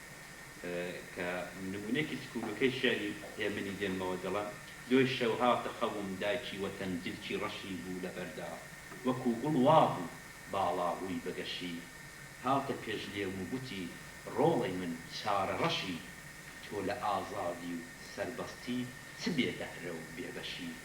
ڕاپەڕە لەو خەوە بێدارەوە بە وەختی غەفلەت نییە وشارەوە بە یا مەسەلەن شێعرەکانی هەژاری ئەو سەردەمی یا مەسەلەن مامۆستاکان کە یەکێک و سێفە قوزات بۆ هەموو لە مەکتەبیوی هاتوونە دەرێ ئەو چەند کەسە ئەگەر زەبیحی لەو بوارەشدا چووبا پێشەوە دەرگای سیاسەتی ئاوە لە خۆی نەهاتەوە ڕەنگ بۆ ئێستا کوونێ یەکێک لەو کەڵە پیاوانەی مەیدانی شێعر و ئەدەبیاتی کوردی بایە لەگەڵ ئەوەشدا کە دیسان لەو شێعرانەدا و لە هەموو نووسراوەکانی دیکەشدا هەر ئەوە دەتوانێت بە ئاشکرا و بە زۆر بە وزوحی بێتە پێشچاومان کە جەماعەتی کۆمەڵێژیەکە وە بە تایبەت زەبیحی خۆیان لەبەرەی چەپدا دیوەتەوە هەمیشە گای کە بە دواییشدا ئەوە هەر بۆدا چ لە سەردەمی سووریا و چ لە سەردەمی پارتیدا و چ لەو ئافغانەشدا بەڵام یەک فەرق هەبوو لە بینی زەبیحی و هاوڕەکانی و بەتوای دوایەکانە کە زەبیحی بەتاق دەمێنێتەوە ئەویش ئەوەیە کە ئەوان لەگەڵ ئەوەی کە لە بەرەی چەپی زوڵانەوەدا خۆیان دیوەتەوە بەڵام دوای کۆماری کوردستان و هاتنی دوو بلۆکی بەخۆر دەستپێکردنی شەڕی سارد و بوونی ئەو دوو بلۆکە لە دنیادا کە هەموو جوڵانەوێکی ئازادی خوازانە ئەوانە خۆیان بە بەرەی سۆڤێتەوە گرێوە دەدا و ئەحزابی برادەر لە ناوچەکانی وەکو ئێمەمانان بوو بە باو ئەو لەگەڵ ئەوەشدا سەڵبەندی هەبوو لەگەڵ ئەوەشدا خۆی دوور خستەوە لە ئەم جورە چەپبوونە کە خۆت بە بەرەی سۆڤێت بزانێت زەبیحی بەوە نێوبانگی دەرکرد ساڵانی پەنجا کەم بە گشت کۆمەڵە ڕۆشنبیر و خوێندەکارەکەی کووردا هاتەوە کە هەموو کەس پێی وابووری کردن کاکە کوردایەتی باز مەکە کوردایەتی بڤەیە عیبە شوورەیە شتێکی ئێرتجاعیە هەموو مەسەن مامۆستا مەسەن شاعیرێکی گەورەی وەکو مامۆستا جگەرخێن دەهاتە خوارە بەسەر بەرەی شۆڕژی تەبەقاتی و شۆڕژی چینایەتی و باسی کوردایەتی نەکەی و خراپەوانە نەتەنیا ئەو زۆربەی زۆر دەرووناگیر و حتا ئەحزابی سیاسیش کە هەمووی بەدوای کۆماری کوردستاندا کەوتە ئەو باوەی کە کوردایەتی کردن بەیە و ئەمە دەبێ وڵات ڕزگارکردنی دموکراسی بۆ وڵاتە داگیرکەرەکەمان و خود مختاری بۆ خۆمان و ئەوانە کەەوە بوو بە باو کە ئێستاش کە ئێستاوە بەربینگی گرتوونی بەربینگمان بەرنادا بەڵام زەبیحی هەمیشە دایم سەڵبەندی لەگەڵەوەی دەبوو ساڵی 56 بەگشت ئەو ڕۆشنبیرانە داهاتەوە کە ئاوا خوان لە کوردایەتی دەخستەوە دوزوەیەکی بەربڕی کە بە نێوی ڕەدی کۆزمۆپۆلیتیڤ کە بەگشت هەمووی ئەوانە داهاتەوە کە ئاوا داد بەدادێەوە سەرکن باشە زۆر با بەڵام کوردایەتیان لەبیر نەچێتەوە کوردایەتی عەیب نییە کوردایەتی و زەمان عەیب بوو وحتى زۆر سەردەمی ئێمەش کە پێگەیشتین سەردەمی ئێمەش کە لە شۆڕشی ئێرانەدا بڵێن نسلی ئەو جیلەین کە لە شۆڕشی ئێرانەدا پێگەیشتوین بەڕاستی کە ئەو ساڵانەی ئاخرش کوردایەتیکردن عەیب بوو باسی ئاوەس ناسیۆنالیستێک خۆت بناسیێنی بڵێن بۆ ئەو شتە خەبات دەکرد نەدەبوو بۆ چینی هەموو چینی ئێرانێ بۆ هەموو جامعەی ئێرانی و جامعەی عێراقە خەبات دەکرد وەکو ئیندیویدێک بڵێ نا کاکە من خەبات بۆ وڵاتی خۆم دەکەم وڵاتی من ناسنامەی نیە وڵاتی من بۆ بێتی نییە ئەوە ببوو کە ئەوە بەربینگی جەماعەتی وەکو زەبیحی وانیشی هەر بەرنەدا کە ئێستاش ئێستایەوە هەر زمانێ دا ئەمن زۆرتر بەبەستم ئەوە بوو کە بەو باسکردنی ئەو چەند شتە ئەوە بڵم کە زەبیحی لەگەڵ ئەوەشدا کە خۆی بەبەرەی چەپی جوڵانەوە مشداینداناوە بۆ ئینسانێکی چەپ خۆی حساب کردو بەڵام هیچێکی خۆی ناسیۆنالیستێکی داینشی هەمیشە دایم ئەو بەکردەوە بۆ ئەوەش ڕەنگە زۆر ناڕێ ڕۆیش کرد بۆ ئەوەش ڕەنگە زۆر مەسەلەن سەری لە زۆر دەرگایاندا بێت کە هیچی دەست نەکەوت یا مەسەلەن خۆی حەتاکەی تێدا لەبین برد بەڵام ئەو هەدەفی ئەو بۆ کە بە هەر جوورێک کە دەکرێت کورد لەو سەدەیەدا لە ئاخری سەدەی 2000دا ناکرێت وڵاتیست میلەتێکی بێ وڵات ئەوە هەر ئەو بیرە کۆنەیە بۆ کە لە 50-60 ساڵەوە پێشەوە دمێشکیدا بوو بۆ تاو ئاخیانەدا هەر لەسەری بەردەوام بوو و ئەوەشی بەکردەوە سەلمان کە ئەو بۆی تەرەف ناکە ئێستا ئەمڕۆ لە کوردستان لە ڕۆژهەڵاتی کوردستانە چێ دەساحەدایە خەباتە دەکەن ئەمڕۆمان لە کوردستانی خواریە لە خواری کوردستانە لێوێ خەبات دەکات لەگەڵ ئەو خەڵکەوێ بەی خۆی دەزانێت یا کە دەگەڕێتەوە بەشی سووریا کوردستانی سووریا لێوێ سەکەینیشە خۆی غەریب نابینێت وڵاتەکە بە وڵاتی خۆی دەبینێت ئەمە تا چەند شتێک لەسەر شخصیەتی مامۆستا زەبیحی کە پێم وابێ کە بەشی زۆری لەو کتێبەیدا باس کراوە ئەوەی کە زۆرتری عەلاقە پێ بێ دەتوانێت محبەت کا بەسەری کاتەوە چاوی لێ بخشێنێت کۆمەڵە گەشتایاندا کۆمەڵە گوسراوی کۆنی تێدایە کە دەکرێت بەڕاستی وەکو بەڵتە وەکو شتی مێژووی بۆ لێکۆڵینەوە ئەوانە ئینسان کەوتی لێ وەربگرێت بەڵام حەقیقەت ئەوەیە کە ئەو ئیشی تاکە کەس بێعیب نابێت ئەمە ناڵم ئەو کتێبە بێعیبە ناڵم کە ئەو کتێبە لە هەموو شتێکی پاراوە نا پڕە لە عیبدا من خۆم دەزانم عیبەکانی لەکوێدایە بەڵام ئەوم لێ قبوڵ بکەن کە تاقیقێکی ئاوا دووری درێژ لەسەر شەخسیەتێک کە بۆ خۆی مەسەن فەقەت لە بواری ئەدەبیات و زمانەوانیەوە بۆ خۆی کەسێکە تاکە کەسێک لە بواری سیاسیەوە مەسەن ئەم هەموو جەریاناتەی دیوە قازم محەممەد تۆمەڕی ژێکا مەلا مستەفا جەلا تاڵەبانی تۆ وەرە شێع عەزەدینی حوسێنی باش ئەمە بە تاقیکردنێ زۆر سەختە ئەویش کەسێک دیکە کە عمری هیچێک ئەوانە ئیجازە نەدا لەو دەورانەدانە نەبووە لەباری عمرەوە کە ئەو شتانەی دین بێت یان لەگەڵ بێت ئەوەیە من ناڵم بە هیچ جورێک پێعیب بەڵام لەگەڵ ئەوەشدا کە هەموو ڕەخنەیەک لەسەر چاومدا دەنێم هەموو ڕەخنەیەک بە باوەشێکی زۆر ئاوڵەوە وەردەگرم بەڵام بەڕاستی قەت خۆم لە واری ئەم جورە جوابدانانەوە نادەم کە کەسێک لە دنیای ئەوڕۆدا لە دنیایە کە حتا مەسەلەن لە وڵاتێکی وەکو کوردستانی خۆمە هەموو کەسێک بە بانگی محەممەد باسی نەزەر و ڕەبیر و ڕای خۆی دەکات هەڵدەستێ لە خۆبارەکان لە ڕۆژنامەکان بە نێوی خۆی شت دەنووسێت داچێت بگا بۆی کە لە وڵاتی چۆک ئەوروپایە کە کەس نەچەقۆی پێیە نەدەماسەی پێ نەکەس کەسی بۆ دەکوژدێت نەوێرێت نیوی خۆی بڵێت يعني ئەمە هیچ جێگای جوابدانەوە نیە بەڕاستی دڵ ئەمە ئەو کەسێک کە بێت بڵێ کاکە من لەسەر سەدنی ئەو قسەم بە باوەشێکی زۆر ئاوڵەوەری دەبێت بەڵام کەسێک کە تەنانەت ئەوەندە لە خۆی مەشکوک بێت ئەوەندە ترسەنۆک بێت کە نەوێرێ باسی خۆی بکات نەوێرێ بڵێ من چێم بەڕێی من پێما بێت شتێکی زۆر مەنتەقەیە پیا و هەندێک ڕەباسی نیە بەڵام دیارە ئەوە یەکەم شتەکە لەسەری مساوە کوشتی سەلبی و کوشتی خراپ کە بەڕاستی خۆشە بیبینن هەرچایەک تێدا بخشێنی کە هەمووی زنێ و شتی سووکە بۆ هەموو ئەو کەسانەی لە خۆم ڕادستی پێ کردووە تا دەگاتە ئەوەی کە ئەو خەڵکانێک کە وتوێژم لەگەڵ کردوون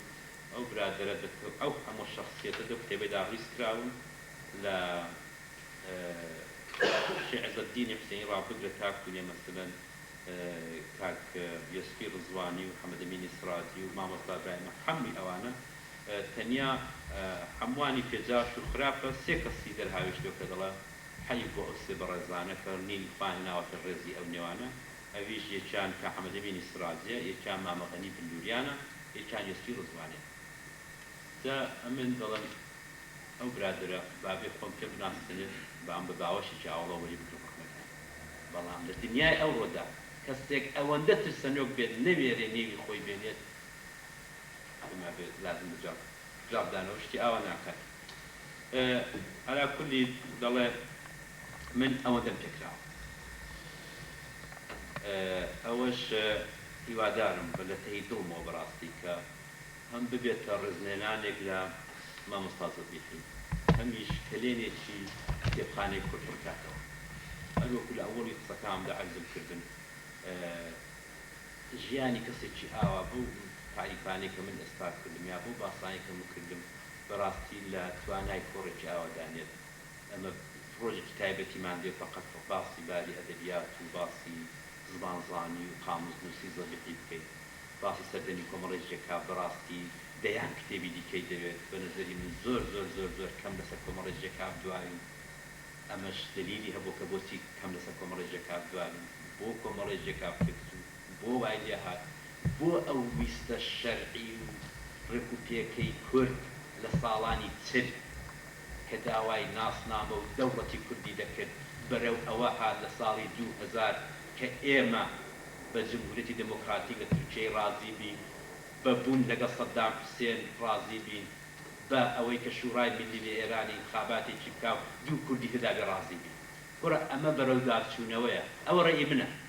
ئەوە بەرەو دارچوونەوەیە کورد 6 ساڵ لەوەی پێش داوای وڵاتی خۆی دەکرد ئێمە ڕووناکبیرانی کورد باری قسایەتی گرانمانە سەرشان ئەویش ئەوەیە کە ڕەوەندی جوڵانەوەی کوردمان لە شاڕەی خۆی بەدەرکرد بەهێنانە دروستکردن و بەهێنانە مەیدانی شعاری خودمختاری بۆ کوردستان و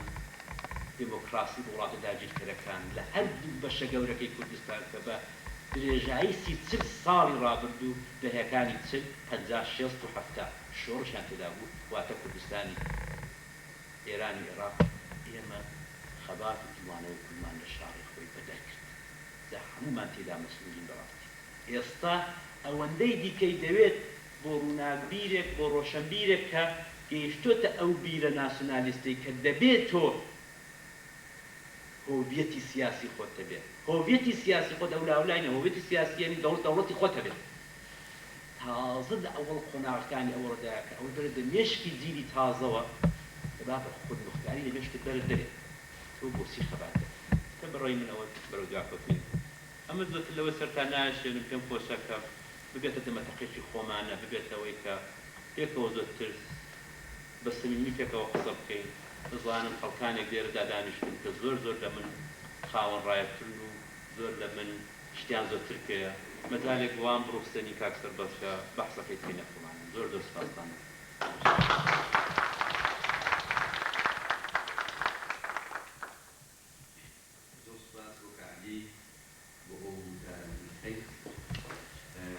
ئێستش پارتیەوەیەکە کەسە وجە نەزەری خۆی بیرۆریەک سەبارەت بە مامۆستا زەبیحی باس بکات فقط ئەوەیە پێویست ناکات تحدیداتی تێدا نییە هەر کەسە ئەوەندەی کە دەتوانێت قسێت و بکرا بفەرمیت فەرموو ماما خالفە فەرموو بۆ ئێرەکەی داش وەرە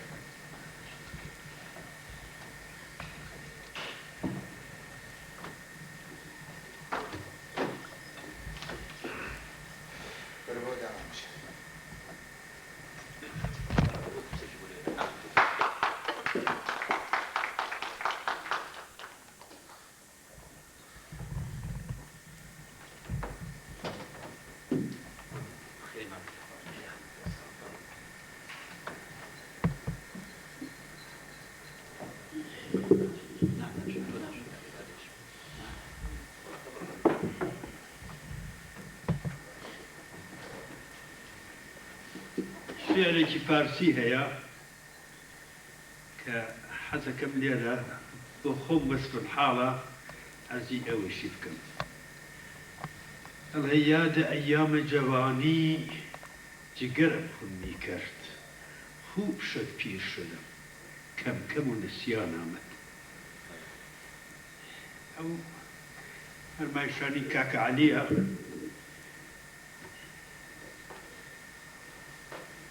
بیرەوەرەکانی منی هەژاند چون منیش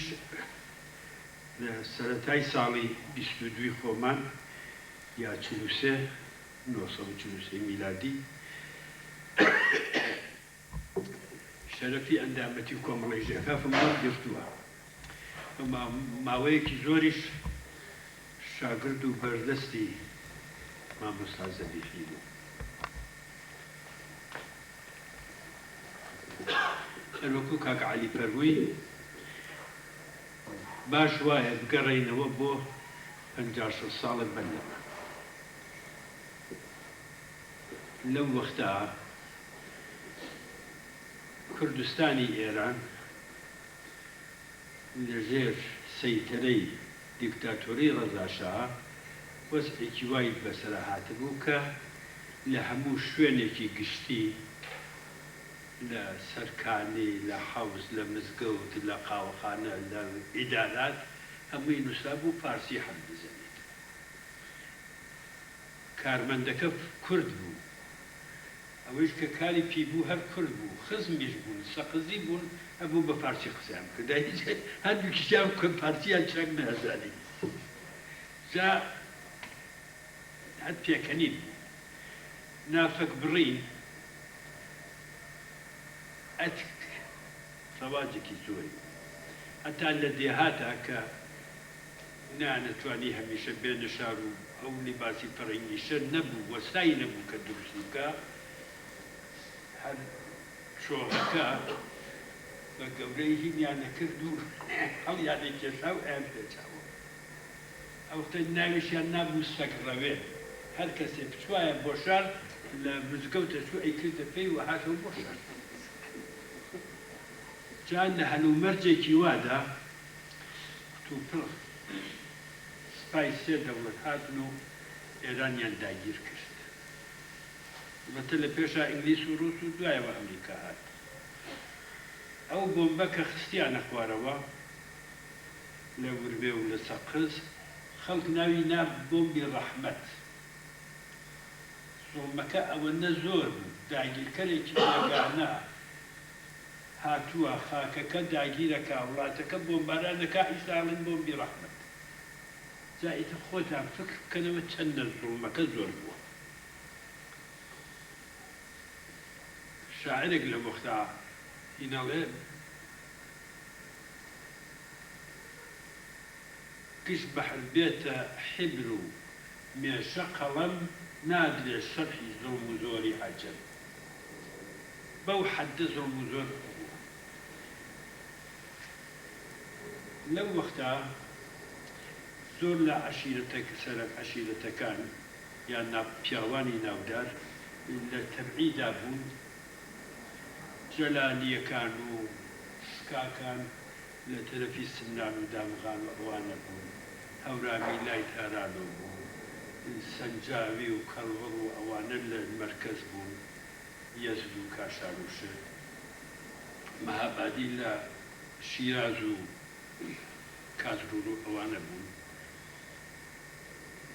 ئەوانە کە گەڕانەوە بۆ کوردستان لە بەگایەتیان ژیانەوە حەمە ڕەشیخانی ئێمەش لەو وەختا لە بانەوە بانەی داگیر کرد و دوایەوە سەقزی داگیر کرد و دوو شەڕی زۆر قارەمانانەی کرد هەردووکیشی سەرکەوت بەڵام دوو جار سەقزی ئێمە تاڵان کراوە لەو تا ساڵی 22 وەسعەکە وا بوو کە ترسی ئەوەیش بوو مەهابادیش وەکو سەقز تاڵان کرد بەڵام مەهاباد شانسەکەی لەوا بوو شخصێکی دڵسۆز و ئازا و ڕێبەرێکی بە تەواوی مەعنا ڕێبەر وەکو قازی محەممەد هەڵکەوت و دەستی بەسەر شارەکە گرت و خۆی شەوانە لەگەڵ خەڵکەکە کێشکیە هێش نەیهێش کە مەهاباد بێ و پیاوەزنە خۆیان حفظ کرد و لەو هەموو مەرجا کە قازی محەممەد سازی کرد بوو کۆمەڵێک جوانی ڕۆشنبیر لە تەبەقەی ناوەنجیش لەوە کۆبوونەوە و بناغی کۆمەڵی ژێکافیان دامەزمان کۆمەڵی ژێکاف کۆمەڵێک بوو کە زۆر نهێنی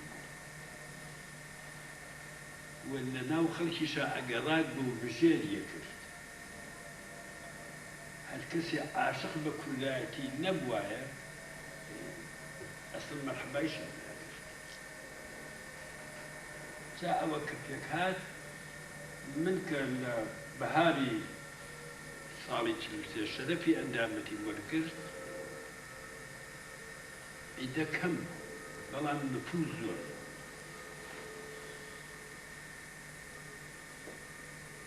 من نەفەری 57 سیامەکی بەرداوە بەڵێ سیامەکی 57 دەستکران بە کار و فعالیت و تێکۆشان توانیمان هەر کەسە لە ناوچەی خۆیەوە خزمەتی زۆر گەورە بکە من خۆم ئیستا کە فکری لێ یەکەمەوە تەعەجوبە بێن و حتا عەقڵم بە خەتەرەکە ناشکا کە من ئەمە چ خەتەرەکە 500 دانە نیشتمان هەڵ بگرم و یاڵا بە سەقز و بە بانا و بێم بۆ پێنجێ لێوە بێم بۆ سەر وە مەزانی شۆخیەکە ئیستا فکری لێ یەکەمەوە کە من چه ڕیسکێکم کردوە و چه خەتەرێکم تەحمل کرد بەو وەسعە کۆمەڵی ژێکاف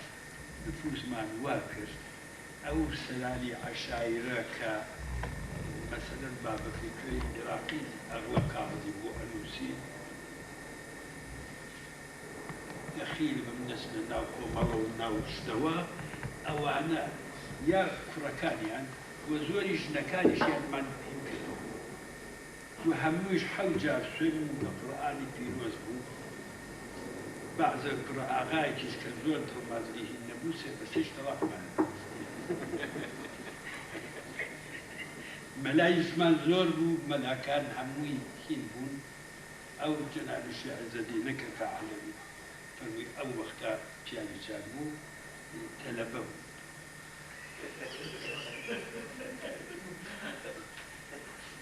جا ئەوە کە عەرزم کردن خۆمان خەتەرەکەمان حس ناکرد درۆ ناکرد چونتا ئەو وەختەیش کەس لەسەر کوردایەتی نەگیراوە سەرۆک عەشیرەتەکانیش ڕاستە سێ چوارێکیان لە دڵەوە مخالف بوو بەڵام خۆشەویستی پێشەوا قازی محەممەد نفوذ و کردداری کۆمەڵی ژێکاف وای لێ کرده بوون بە خۆیان سابت ببوو کە کوڕەکانیان بە قسەیان ناکرد لەو وەختە جاسووسی و خیانەتکردنیش بەڕاستی عەیب بوو کەسێک بەیەکێکی بوو تایە جاسووسی تر وەکو 1000 ملیۆن جنێوی زۆر ناخۆشی دایوا درۆکردنیش زۆر عەیب وەک ئێستا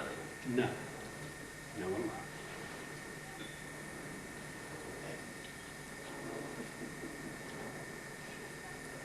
زەبیحی مەرحوم بەڕاستی گوڵی سەرسەلەی جێکە ئەم کابرا نە کاسبیە کرد نە مەسئولیەتی هیچی تری بوو شەو ڕۆژ لەیل و نەهار ذکر و فکری فقط کۆمەڵە و پێشرەفتی کاری کۆمەڵە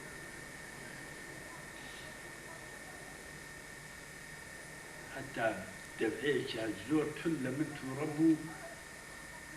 خۆم لێ دزیوە چوون لە گۆشەیەک و دوو ئیسکای عەرەقم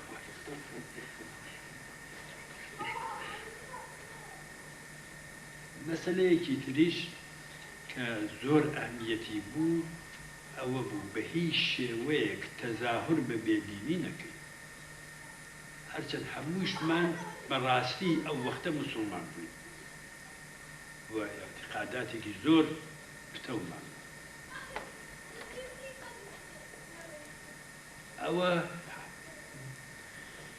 شەکمان لەدەست دوژمن وەرگرت کە بڵێ ئەمانە کافر هەر ئەوە زۆر بە قازانجمان تەواو زۆر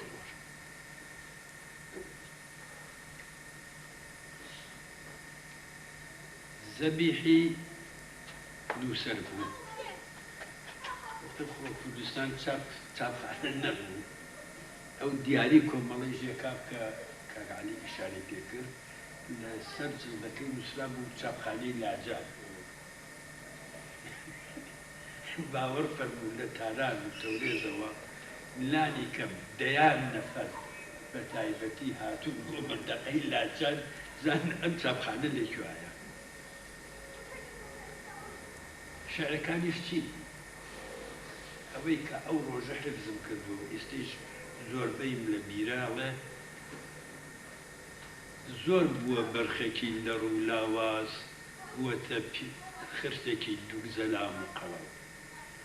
یا مناڵێکی سیس و مردۆخە بووەتە پیاوێکی گورج و گۆڵ و پتەو گەلە میلەت وەهاوە سەرکەوتن کە نێتە خەیاڵ و وەهم و خەو بۆ ئێمێ دەکەم بە لوتفی خوددا خالقی مانگ و ڕۆژ و شەو کوردەکانیش بکاتە ساحب جا سنەت الله الذین خەلق حەماسە هەڵیەگرێ بێتە ژێرچنگی میلەتی کوردی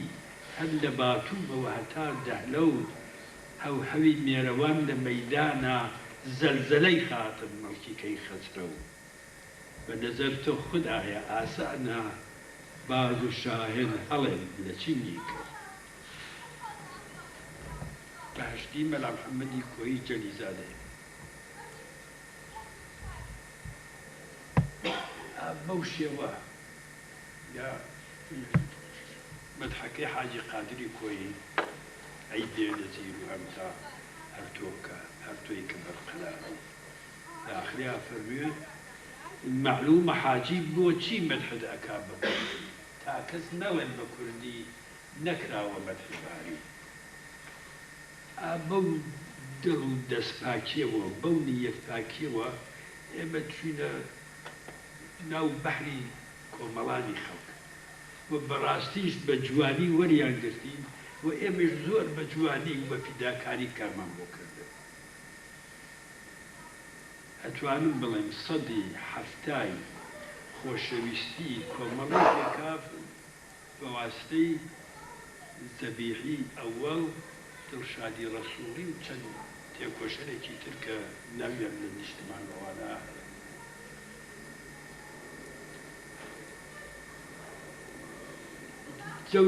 جەبری زەمان مەجبوری کردیم کە ببین بە حزبی دیموکراتە تاکوونێ کۆمەڵە بوو لە ئازەربایجان تەنها حزبی توودە بوو کە ئەویش نەیەوێرا بە منتەقەی کوردەواریە بێت بەڵام کە ئەوان لە تاران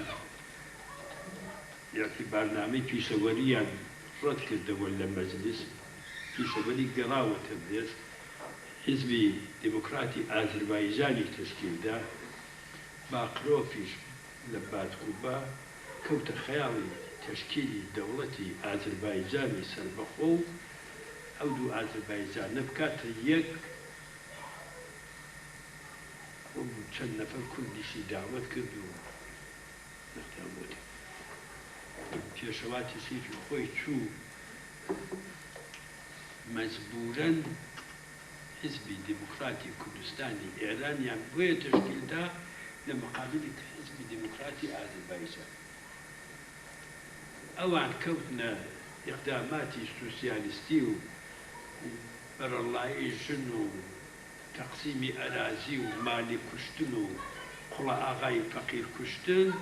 وەڵای ئێمە دەستمان بەسەرا ڕاگرتن زۆر بە جوانی لەسەر چەندێکە تورک بوون لە هینا دەور و بەری گورمێ حەزیان کرد بێنە بن بە دیموکراتی کورد پیشەوەری لێەوە هاتوو پێشەوات تەسیفی لە مەهابادەوە چوو لەوێ ڕفراندۆم کرا بە قەولی ئیستیا هەمە پرسی کە لە خەڵکەکەیان پرسی تێکراوتیان کورد هات لەسەر مەسەلەی کوردستان لەو ماوە ئایسە جەراید و ڕۆژنامەی تاران ماوە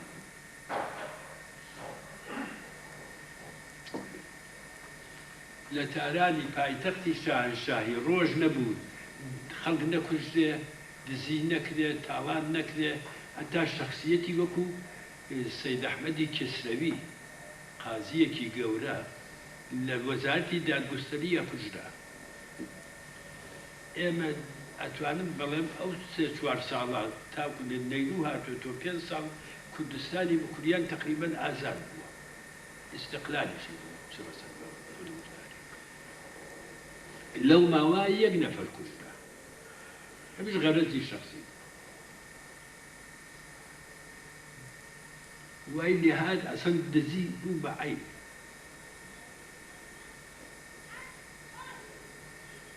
یەکێک لە هۆیەکانی گەورەی تێکچوونی کۆماری کوردستان ئەو ئەمینی و ئەمانی و عەداڵەتە بووکە ئێمە وەکو ئەوان نەبوو هیچ مەأمورێم لەو یەک ساڵا کە دەوڵەت و تەشکیلاتمان بوو حتا یەک نەفەر نەبزا یەک فلس یەک تمەن دزی بکە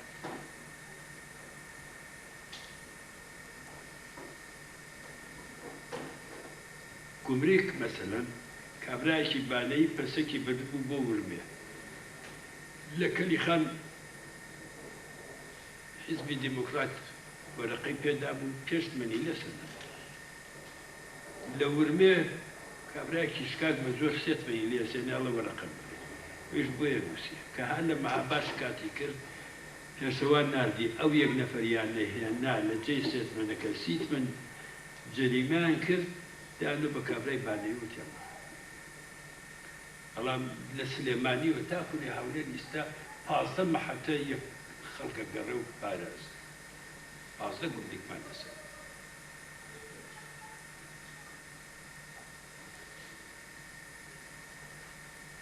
داوای لێبوردنەکەم سرم یێشانن هیوادارم لەم کۆڕانە زۆرتر بگرن یاد لە قەدیمیەکانیش بکەن ئەوانیش بە نۆبەی خۆیان ڕەنجیان کێشاوە سپاسان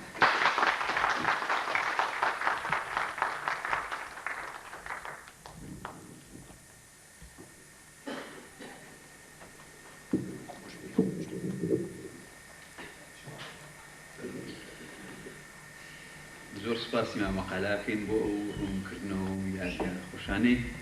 فەرمووە گرێکی کە برادرێ مامۆستایشتر ئەگەر گوێ قسە بکات کات تۆ فەرموو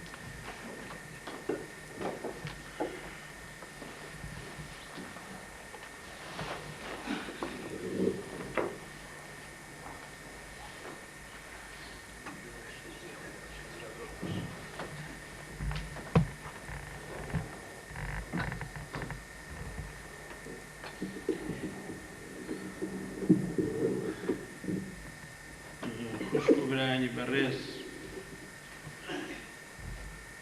پێم خۆشەکەوە لە شوێنێکی وا ئەم جۆرە یادانە بکرێتەوە باسی ئەو کەسانە بکرێت کە هەیەکە دەورێکیان دیوە لە بزوتنەوەی کووردا ئیتر هەیە بۆیە نووسرەوە هەیە بە خراپە حسابەتەوەتر بزوتنەوەکە خۆی عەنتیکە تێک چووە خەڵکەکە خەتای نییە بەدای بزوتنەوەکەیە وەلو من کتێبەکەم ئیمڕۆ کاک عەلیدا نەمدیوە نەمخوێنەوە تا بڵێ باشتر باسی بکەم بەڵام بعضی شت هەیە حەزەکەم باسی بکەم دەربارەی مامۆستا زەبیحی و ئەو وەزعی کە من معلومات ئاگادارم لێ ئەوە نێبزانم طبعا ئەوان ئەو لعمری ئێمە نەبوو ئێمە برادەری ئەو نەبووی مەسەڵ بڵێ تێکەڵاون وەڵام یەکتریمان دیوە ئێمە من خۆم شەخسی کە باعتیبار ئێمەش بەهۆی پارتیەوە کە لە پەنجاکانەوە تێبووین ناومان بیستووە و دیارەوە ژێشێ بۆ لەوانەیە کە لە پارتی عێراق کوردستانی پارتی دموکراتی عێراق زیاتر ئیشی کردووە لە ئێران نازانم کۆن لە ژێگا بواری بیستومانە بەڵام ئێمە معلوماتی تەفسیلی ئەومان نییە بەڵام زیاتری خەباتی سیاسیوان لە دیوی کوردستان عێراق بووە وەختە ئێمە کە قوتابی بووین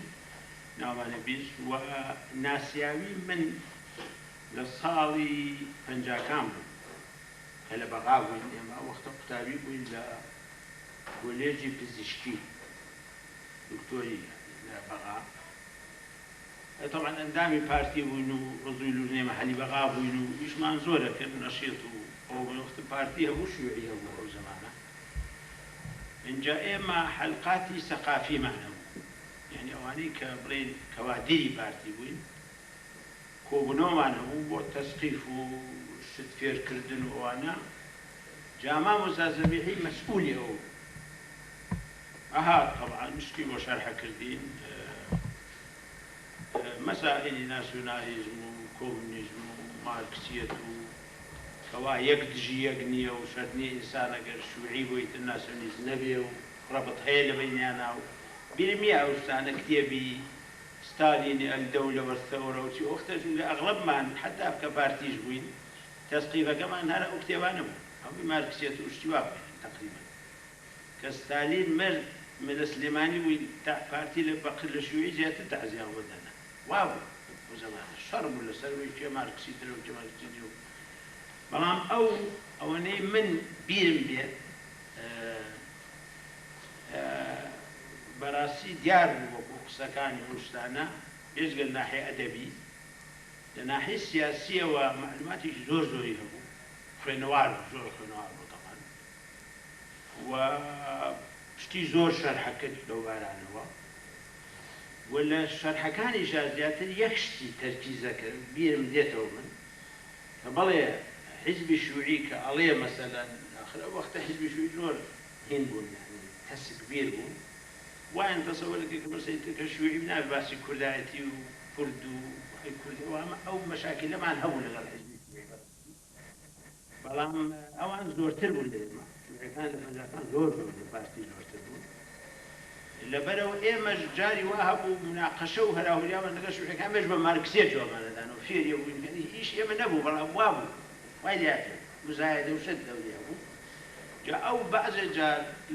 لەو محازەرە و شتانەی کە ئێمە وەرمانە کرد ئەوە هات بوون لەوە می نەهێنی بوو ئەو زەمانە ئێمە هاتین بە دزی لە ماڵان بە شۆر کۆ بووینەوانە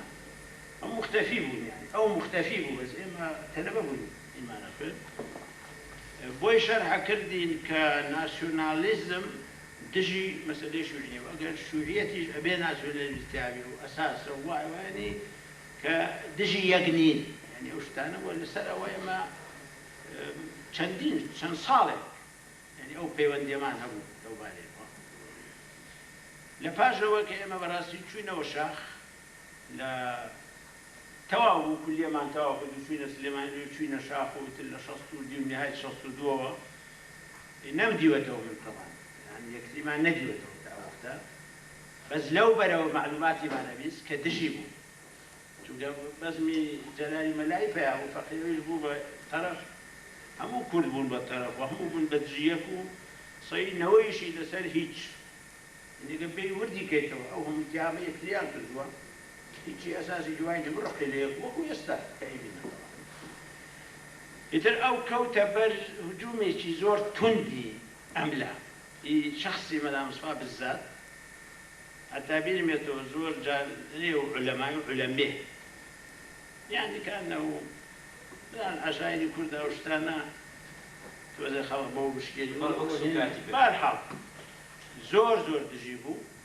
يشي علماني كزور مثلا ملا ماتور أو كان حلمي برحمد بيو طبعا برايم هو في جو السروشي أو بكرقي لي وانا معنا زور جيهم بو طبعا مام جلاليش بس توزير جعلها كم تلي أوانا طبعا أبيش راسي دار واللولا طبعا أو جار كهاتنا والريكوتين وصالي حفتا هاتنا والله إيما وبيكو اتفاق ما كدو تيك الله وبحر حار ولو النواوني وتيك الله وكمان قد تيك الله كد كتيك قد دائم بتواعينيا تيك ربنا وبز لبنا وأهل أودجيود وفيلو كاو أما معناها هي يسجوها طبعا أو نهاته يجوا لوني كنهاته حلمي نهاته يا برازيل نهاته يعني ممكن أقل بجبردي تبع شاكي ممكن اعتبار فيه بشتيك مبدئي ترلوي كهاتو ممكن كابرا سهر دجو ولا فريسة بتسمعوا خبري موكم يعني نهاتنا يعني بعضي كان بارحال جاء أسبابي تشيبوا بهالحال وايلها طبعا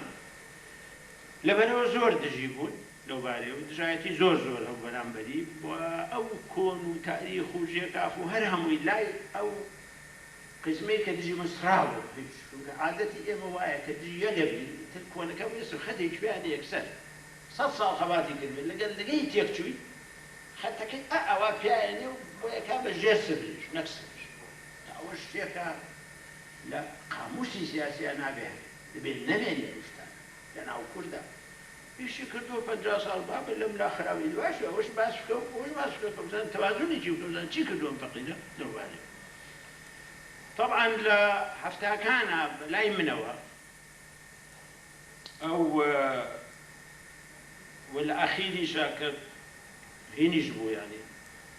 نجمة خطاي قوريك رأي من بسويتم بو چونکە لە ساڵی حەفتاو طبعا ئەوەی کە ئەو لە باڵی ئەو بەربوو کە تێک چوین و ئەوە انشقاق هو پاشی انشقاق ئەوە تاریخە ئەوە نووسیاڵێ وا بووە بۆ بێ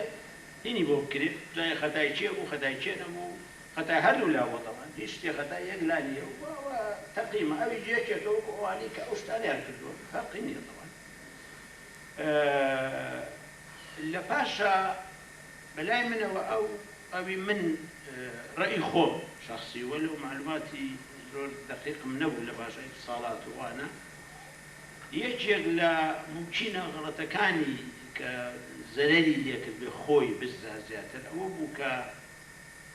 زیاد لە حەد تێگەڵاوی سیاست بوو بەتابەتی سیاسەتی نەهێنی وشت معنێنم ئەو شاعیرێک و کاتبێک و ئەدیبێکی زۆر باش زۆر زیرە بوو بە قابلێتم چین بۆ ئەگەر لە فەرعەکەی خۆی تەرکیزی بکردا ناحیەی سیاسیشی لەگەڵ وایە دەرەجە دوو ممکن بوو زۆر ئینتەرڤیو زۆر کەسی کەش وایە نەکەرەوە بەتەنها ئەمە لەلایە و طبعا سیاسەتی کوردیش خۆتان نەزانن کە ئینسان تێکەڵیە بێ بە زۆری بەتابەتی شتی نەهێنیوانە ئیتر یا لێی دەرەجی یا ئەدبڕێ نازانی چۆنە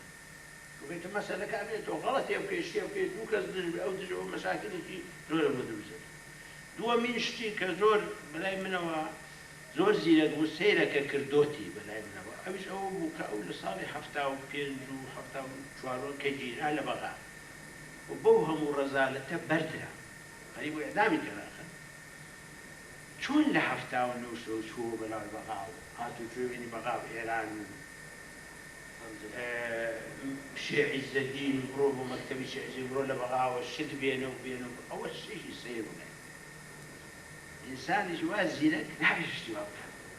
ئیتر جا چێت و خەڵق هەبووە کە تووشی کردو بەڵام بە هەر حاڵ نەئەبوو ئەوە تووشی ئەوە بێت چونکە دیار بوو بەعسی نەناسی وەلەو چەند ساڵە لە بەغا بوو هیموانە دیار بوو ناسیاوی نەبووە لەگەڵی و ممکنە غەڵەتێکی ئەوەشی کرد بێ وای تەسەوەر کرد بێ ئەو چەپەی کە ئەو فکرێکاتەوە بەعسیش تۆزێکی تایە لەو نەوعە چەپوو مەبوو لەو بابەتانە ئەجینا دەبوو بە هیچ شکڵێک کە 79 بەلای منەوە ڕۆژی ئێران سەرکەوت گەڕایەوە لە مەهاباد و دەیتوای دۆربی قەت نەچێتەوە بەلای حکوومەتی عێراقا محاولە بکالەوە و شت بێنێ بۆ ئەوێ و بچێت و بێت و بچێت و بێت و چونکە ئەغڵەبی ئەوانەی کە ئەو دەورەیان دیوە مەسەر محاولەیان کردوێت لە بینی حکوومەتی عێراق و لایەنێکی کە یا جهەتێ هاتوچۆیان کردوێت لە ئەخیرا تووشی غەزەبی حکوومەت بوو بەوەی تیام کراون کە تۆ دوو لایەنەی تو فەرموو هێنی بکەنیان بەلای منەوە ئەوەیان شتێکی زۆر ناڕاز بۆ کردوێت جا چ خۆی کردوێت هیچ پێ کرابێ بان خاڵەویش نازانم لە پاشا سانچە معلومات وەرگی نەزانم کتێبەکە تایەتیان نا و ئەوە شتێکی وا بوو بەڵام ئەوی کە لای من گرنگە لێرە بە حەقیقەت ئێمە واجبمانە وەکو کورد تۆزێ مێشکمان بکەینەوە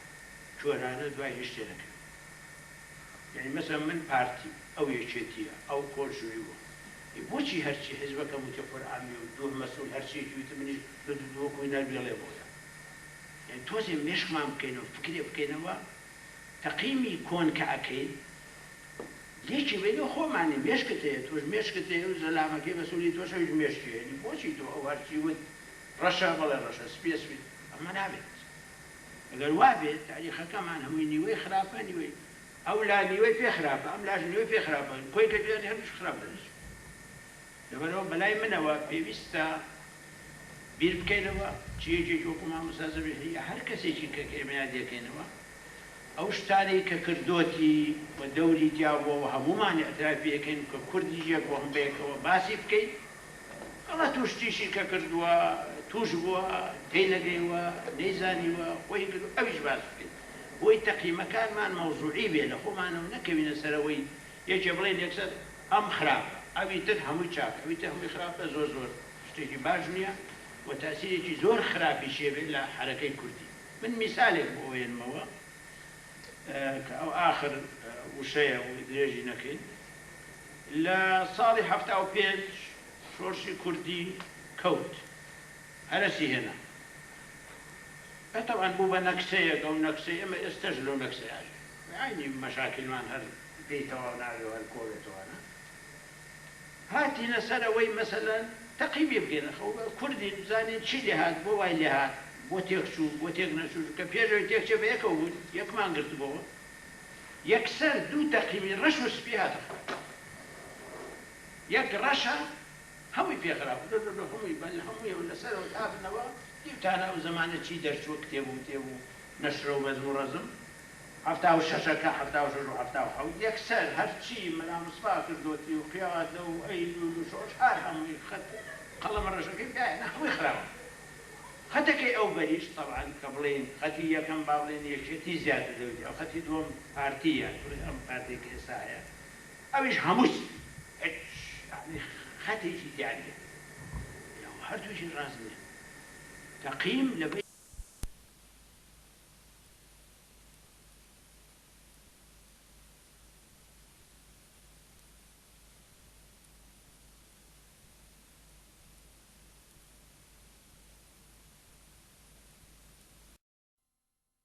الآيدة أنا وايلي بيك تقييمك كحاصل حقي خوي بديني لا يعني شاف ولا يعني خلاف وأوي الظلم لكزنكي وزور كثير لتاريخ حركة كردية شما مسازة بيحيا خلقي كبوة بقرباني ناكوش مشكلة كان حركة كردي خوي خلافه بيا أبو هزار كزلو بيناتي أشوى بقية معناه وني شخص كان هم خرابه غلط يعني كردوش يعني والله مسي خلافاتك بنوع بوا خلقك بون بقرباني لو بيناه بون بقرباني خلافي أمو أو لفاش أواني كيش يعني مقصدهم أو توزع إنصاف معناها بين لهنا وزور هول بين بابتيبين والرقو تشينو وانا لا هل صنعنا زور بكارنين وبتواني زيادة الخدمتي مليتها كمان ممكن فاصلة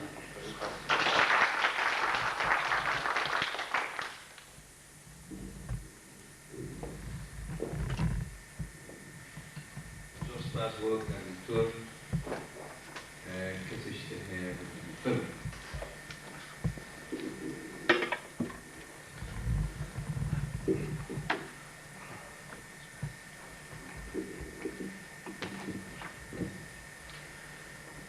سلااوتان لێبێت لە ڕاستی من مامۆستای خوا لێ خۆش بوو زەبێحی لە ساڵی هەفتا تاکو بزرگ بوونەکەی بنبوونەکەی ئەناسم و زۆر جار ئەمرێنەی بە حکمی ئەوەی من لە بەغا ئەژیام و لەوێ کارم ئەکرد و ناسیاوەتی باشم لەگەڵی هەبوو یەکترمان زۆر جار ئەبینی مامۆستا زەبێحی خوا لێ خۆش بوو زیاترە لەوەی من تەقیمی بکەم ویان باسی بکەم چونکی مامۆستایەکی گەورە بوو ئەوەی ڕاستی ئەوەی لە نزیکەوە نەیناسێ نازانی قیمەتی ئەو پیاوە چەند بوو لە هەموو بارێکی ژیانەوە سیاسیەوە کولتوریەوە تاکو مەسەلەی چێشت و ئەوانەی ئەزانی چێشت لێنان و تەرکیبات و هەموو شتەکە بۆ خۆی قوتابخانەیەکی گەورە بوو بەرە ئەو خلافاتی هەبوو لەگەر هەندێک تاخم و لانی سیاسی کوردی بەرام هەمیشە خۆی کورد بوو و جیاوازی ئەوەی ناکرد کوردستانی ڕۆژهەڵات و ڕۆژ ئاوا و خوار و ئەو شتانە لای ئەو نەبوو ئەو تەنیا کوردی ئەزانی تەقیمی هەر خەڵکێکی ئەکرد بە جێرەی ئەو مقیاسەی کە خۆی پێی باش بوو کورد و کوردایەتی و کوردپەروەراتی لە مقیاس بوو بە جێرەی مەقایسی خۆی زانایەتی مامۆستا گەلە گەورە بوو لە ناحەی زمانەوانی بۆ هەر مادێک بۆ هەر شتێک ئەیزانی لە هەر شوێنێک چی ناوێکی هەیە چی پێ ئەوترێت لە هەر پارچێکی کوردستان یەکێ جارێکیان سەردانیم کرد لە ماڵی تەبیعی لە بە درێژای ئەو ساڵانی لە بەغا بوو لە هەفتاکانە و بڵین لە منطقەی بەغداددا ئەژیا لە شوقەیەک تەبیعی لە خەموتان ئەزانن ژنی نەهێنا بوو لە خۆیم جێ لە نەبووە بەڕان لە برادرانیم جێ لێ بووە گوتیان گوایە کاتی خۆی کە گەنج بووە لە ئێران بە پێش ئەوەی دەربەدەر ببێ ویان بەجێ بێڵێ دەژیرانی هەبووە لەگەر کچێکی خزمی خۆی شتی وای حەزی لێ کردووە هەردووچیان وەکو سۆنخوێری یەک بن کە ئەو نەمێت بکەونە ئەویش بێنێت ئێلا بۆ یەک بن کە ئەو ئێرانی بەجێ هەشتووی ترە شتیان لە دەست و لەسەر ئەو وەفایە هەرما ژنی نەهێنا تاکو خوای لە خۆش بوو لە ماڵش کەسی نەبوو تەنیا بەخۆی بوو لە ساڵەکانی هەفتاکان دەخۆی ئەترسا یەکێک چوو بۆ دەرگای ناکردەوە تاکو دەبانچەکەی حازر نەکردووە دەبانچەکەی لە دەست بوو اینجا دەرگایە کردەوە جارێکیان چوون بینیم شتێکیان نووسی و گوتم مامۆستا ئەوە چیان نووسی پێکەنی غەڵتەی کرد گوتم ئەوە چییە وتی ئەوە مامۆستایەکی تەبیعی من ئەیناسە ڕێز و احترامم بۆی هەیە چونکەویش مامۆستایەکی گەورەی زبان لە وێژەی کوردە لە یەکێک لە وڵاتانی ئەوروپا ئەجی بڵێن لە ئەڵمانیا ناوی نایەنم ڕێز و احترامم بۆی هەیە بەڵام من ئەو شتە ئەجێڕمەوە دیارە لە مەسەلەی زبان و ئەوە کێشەیان ئەبی بەنامە اینجا ئەویش نامەیەک بۆ ئەو برادەرە ئەنێڕێ و مامۆستا عولەما ناسرا بوو کەەوە احتیمام بە زبانی فەرەنسی و ئەڵمانی وشتی واش ئەدا بەڵام کێشەکەی ئەوە لەسەر هەندێک وشەی کوردی بووە اینجا بەنامە بۆی نووسیوە هێر فلان ئیتر ناوەکەشی بۆی نووسیوە تۆ لە فلان وشە باسی ئەوەت کردو من ئەوە ڕاستیە و ئەوەیە ڕاستیەکەی ئەوە نازانم چی ئەو مامۆستایش وەڵامی داوەتەوە ئەڵێ مامۆستا تۆ نەک لە زمانی کوردی پەکت کەوتووە تۆ ئەڵێ لە زمانی ئەڵمانی گوای فێر بووی لەویش هەر پەکت کەوتووە چونکی ئەوە نابووە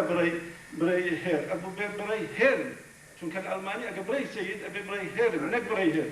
اینجا گوتی ئەو برادەرە ئەوە کوردیەکەش نازان ئەو خۆی کوردی نازانی من پێرن هێر یعنی کابرێکی من نادەم هێر ئەڵمانی هێر فلان من نادەم هێر تۆ کوردی نازانی ئەوە راستی بی مامۆستا عولەما تەبیعی وەکو هەمووتان ئەزانن کابراکی چەکدار نەبوو ئینسانێکی سیاسی بوو ئینسانێکی مزەقەفێکی زۆر گەورە بوو جگە لەوەش بەو ساڵانەی کە بڵێن کە پێیانە گوترن جەلالی وشتی وە بۆ ماوەیە خۆکو معلوماتم هەیە ئەو مەسئولی دارایی ئەو تاخمە بوو پارۆشتیوە زۆر لە دەستی ئەو بوو زۆر لە پێشتاوانی بچووک ئۆتۆمبیلیان هەبوو پارەی باشیان هەبوو شتیان هەبوو کەچی مامۆستا زەبیحی نە ئۆتۆمبیلی هەبوو نە سایقی هەبوو نە شتێکی بوو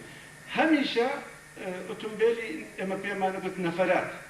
ئۆتۆمبیلی نەفەراتی بەکارهێنا نەک بە تەکسی هەرچەندە تەکسیش هەرزان بە ئەو کاتە هەموو خەڵکی توانی سواری تەکسیش بی بەو سەرما و گەرمایی ئەو گەرمای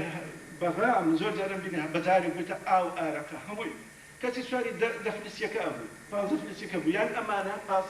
ویان تەکسی ببورە یان نەفەرات قەت تەکسی شتوای بەکار نێمە لە مەطعەمە نانی نەئەخوارد نەئەچن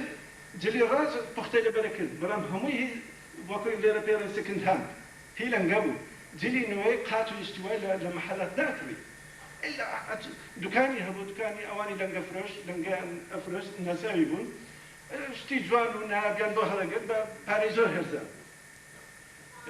كبراتي لخو براو يعني بدنا باري هبو نا بدواي سفاحة قرانا بدواي باش أو خبرها بو زم بكريتن بو بجري لكن من جوازي هي بير باورك لشتين بلا حقيقة كبراتي كردتي زور باكو باسی زانای ئەو مامۆستا قەت و قەت نابڕێتەوە لە دووبارە بوونەوەی ئەو لەوانێ زۆر کەمدوو بە تایبەتی بۆ مەسەلەی زمان و علم و فەرهەنگەکەی کە دروستی کرد بوو ئەوەی من معلوماتم هەیە فەرهەنگەکەی هەمووی تەواو کردبوو بەڵام تەنیا پێڕاگەیشت ئەلف و بێکەی چاپ بکە ئەوانە تەنیا ما بوو لە شوقەکەی لە ساڵەکانی بڵێن دوای هەفتاونە و هەشتا کە مەسەلەی کۆمەڵە و ئەوان دەستی پێکرد لە ئێران هەندێک لە برادرانی خۆی ئەوانی بڵێن کوردەکانی کۆنی ئێرانی هەندێکی گەڕانەوە و زەختیان لەسەر ئەویش ئەکرد و کە ئەوش تاکەی ناگەڕێتەوە بۆ ناگەڕێتەوە ئەی چێکە تاکوکەی لە عێراقەمەڵێ ئەوە ڕۆژی ئەوە ئەوش بچێتەوە مەیدان و خەبات بکە و زەختێکی زۆر لەسەر بوو ئەو دوودڵ بوو بچێ یان نەچێ هەندێک جار زۆری پێخۆش بەقەت ئەوەندەی پێخۆش بکە بچێ بەقەت ئەوەندەش پێشنە پێی ناخۆش بکە کە عراق بەجێبێرێ چونکە عێراقێکی وەکو بڵێن کوردی عێراق و کوردستانی عێراق ئەو وەکو یەک بوو کوردستانی ئێران و عێراق هەرسوێنێک بۆ کوردستان و بۆ عێراق خەباتێکە بووی لەبەرە وەکو یەک بەقیاسی بوو بەڵام لە ئاخیرا بڕیاریدا کە بگەڕێتەوە گەڕانە خۆشی بۆ ئەوەی نەبوو بچی و بێت ئەو سەفا و مەروانە بکە لە ڕاستیە تاکو ئەو شەوەی ئەگەڕایەوە دانیشتنیاکی تایبەتیان بۆ کرد وەجان لە ماری مەلا عەبدوڵڵا بوو نازم من نکرم تو بدا خو کتابه بس من بخوام اقام له لوشتانه عيني ابدا كتاب ده عيني داستان بل من حاضر بو لوشتانه كتابه كم سوي نكرت له دانش كتابتيان بو كردو خو حافظيان لكردو ك نايبن بو كتي باش ما ويتي تر خبر منزاني كراوته همو من تناسيد بو كراوه ما مسمى مثلا نتبو بقرته بو تي كراوه دور ما ويتي تر زال من ديسا شو ايران ئەو جارێت چیە وەڵا هەندێک چەک و شتیوای بردە یارمەتی بردە بۆ برادرانی کۆمەڵە و شێخ عەزەدین و ئەو خەڵکانە یەک دوو جار لەو سەفەرانەی کرد ئەگەم لە سەفەری ئەخیری مەلا عەوڵا و برادران زەت مەلا عەوڵا پێی بوو گوتی مامۆستا بەڕێی مەکە ئەوشتانە ناکرد ئەو هاتوچوێ و سەفا و مەروایە خەرابە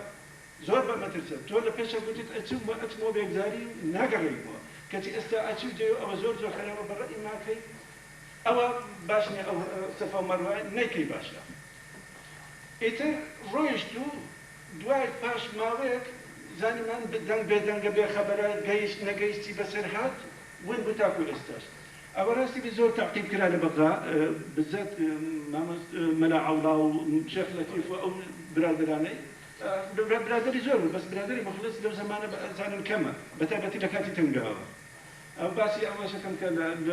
ئەعدامکردن و شتەکەی و حەبسەکەی ئینشاءالله تعقیبیان کرد کە بزانن لەکوێ تا کوێ گەیشتووە بە جێرەی معلوماتی من تاکو نزیک حدودەکە یانە حدودیش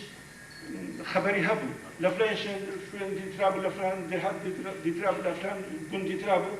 بەڵام لەوێوە ئیتر بزر بوو نەزانرا بۆ من دیار نییە تاکو ئێستا چی بەسەر هات چێ شتێکی بەسەر هێنا و ئەوەش ئەزانم حکوومەتی عێراق تاکو ماوەیەکی زۆر دەستی لە شوقەکەی نەدا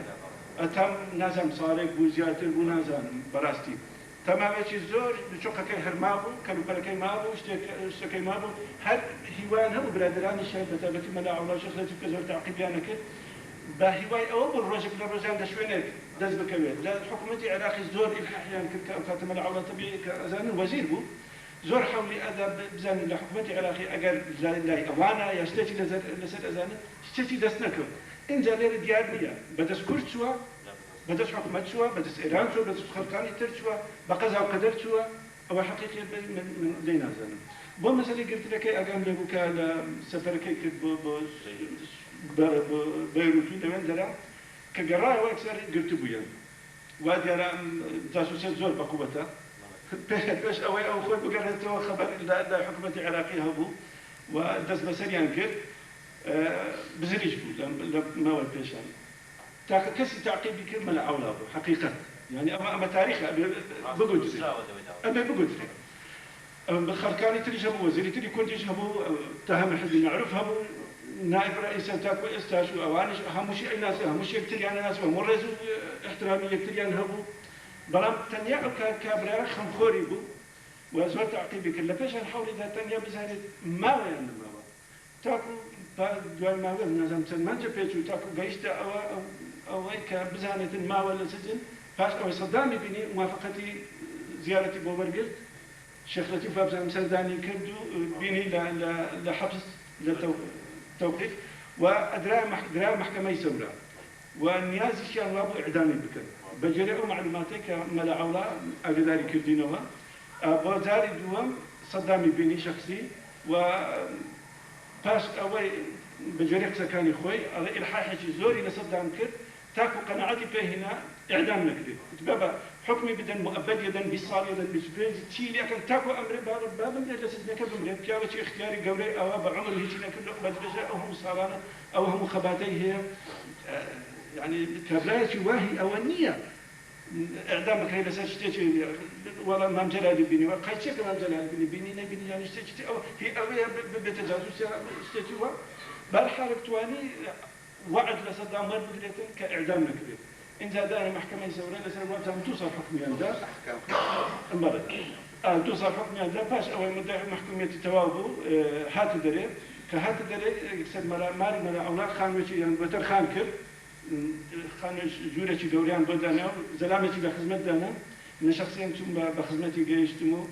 تا بيرشم زي أوام في قلت ما مستا أو تسندا بريك لجياني خباتي خوتو كرداتي زياد كر أزور كيف في هاتو قلتي من لهمو سدمك حبس خانم بيني أو حبس بعسيش بيني باش بنزات بو أوزارش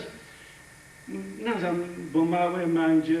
زيادة ما ولا ماري أوان من تسيتا سداني مكدو بيني مدوي إنتر دعاء قلتي من أمي بقرم ماري خمو باشوي نفسيتي سباحتي كردو هاتو وسرخو قرار ماري خوي شت زورة بديار سرطاناشي زيارة ليلة كوتاي بدينم برمتنيا أو عند أرم إما وكو ملتي كرد وكو زور ملتاني نامتش أو إما تواني أو ما هي زور بأساني ببيت دليل وإثبات تهمة بخينا بالخرق ولهمان كان متهم بريء بكل إما بيست بتين نام خرق بيناس بالضبط بيجين لقبل هارو حسو كود بكين إنجا حكمي لسر بدين باجي الخرابة من بوك كابلا كنا نسمبول لسر قصي فلان وفلتانيا دريد هيك كتابة حكمي لسر بدن بباجي الخرابة بيستا بيش أو حكم لسر خراب بدن بهذا النوع باش اللي بقولنه وبزوريس حكمي خراب أبي دجال دوباره بكين وتدقيقي بكين شو كأوستي قبري ولا هم استكار ناجي زورستا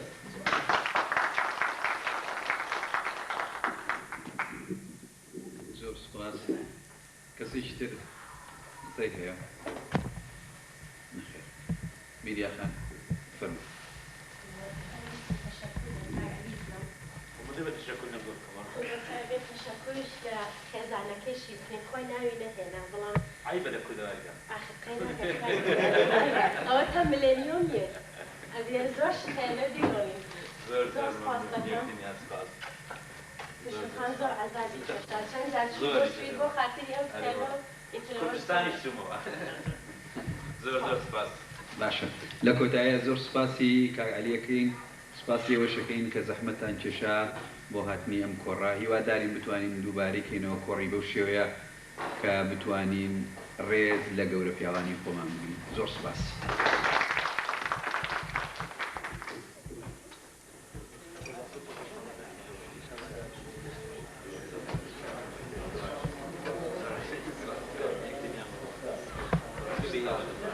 أول شيء يشتي وآخر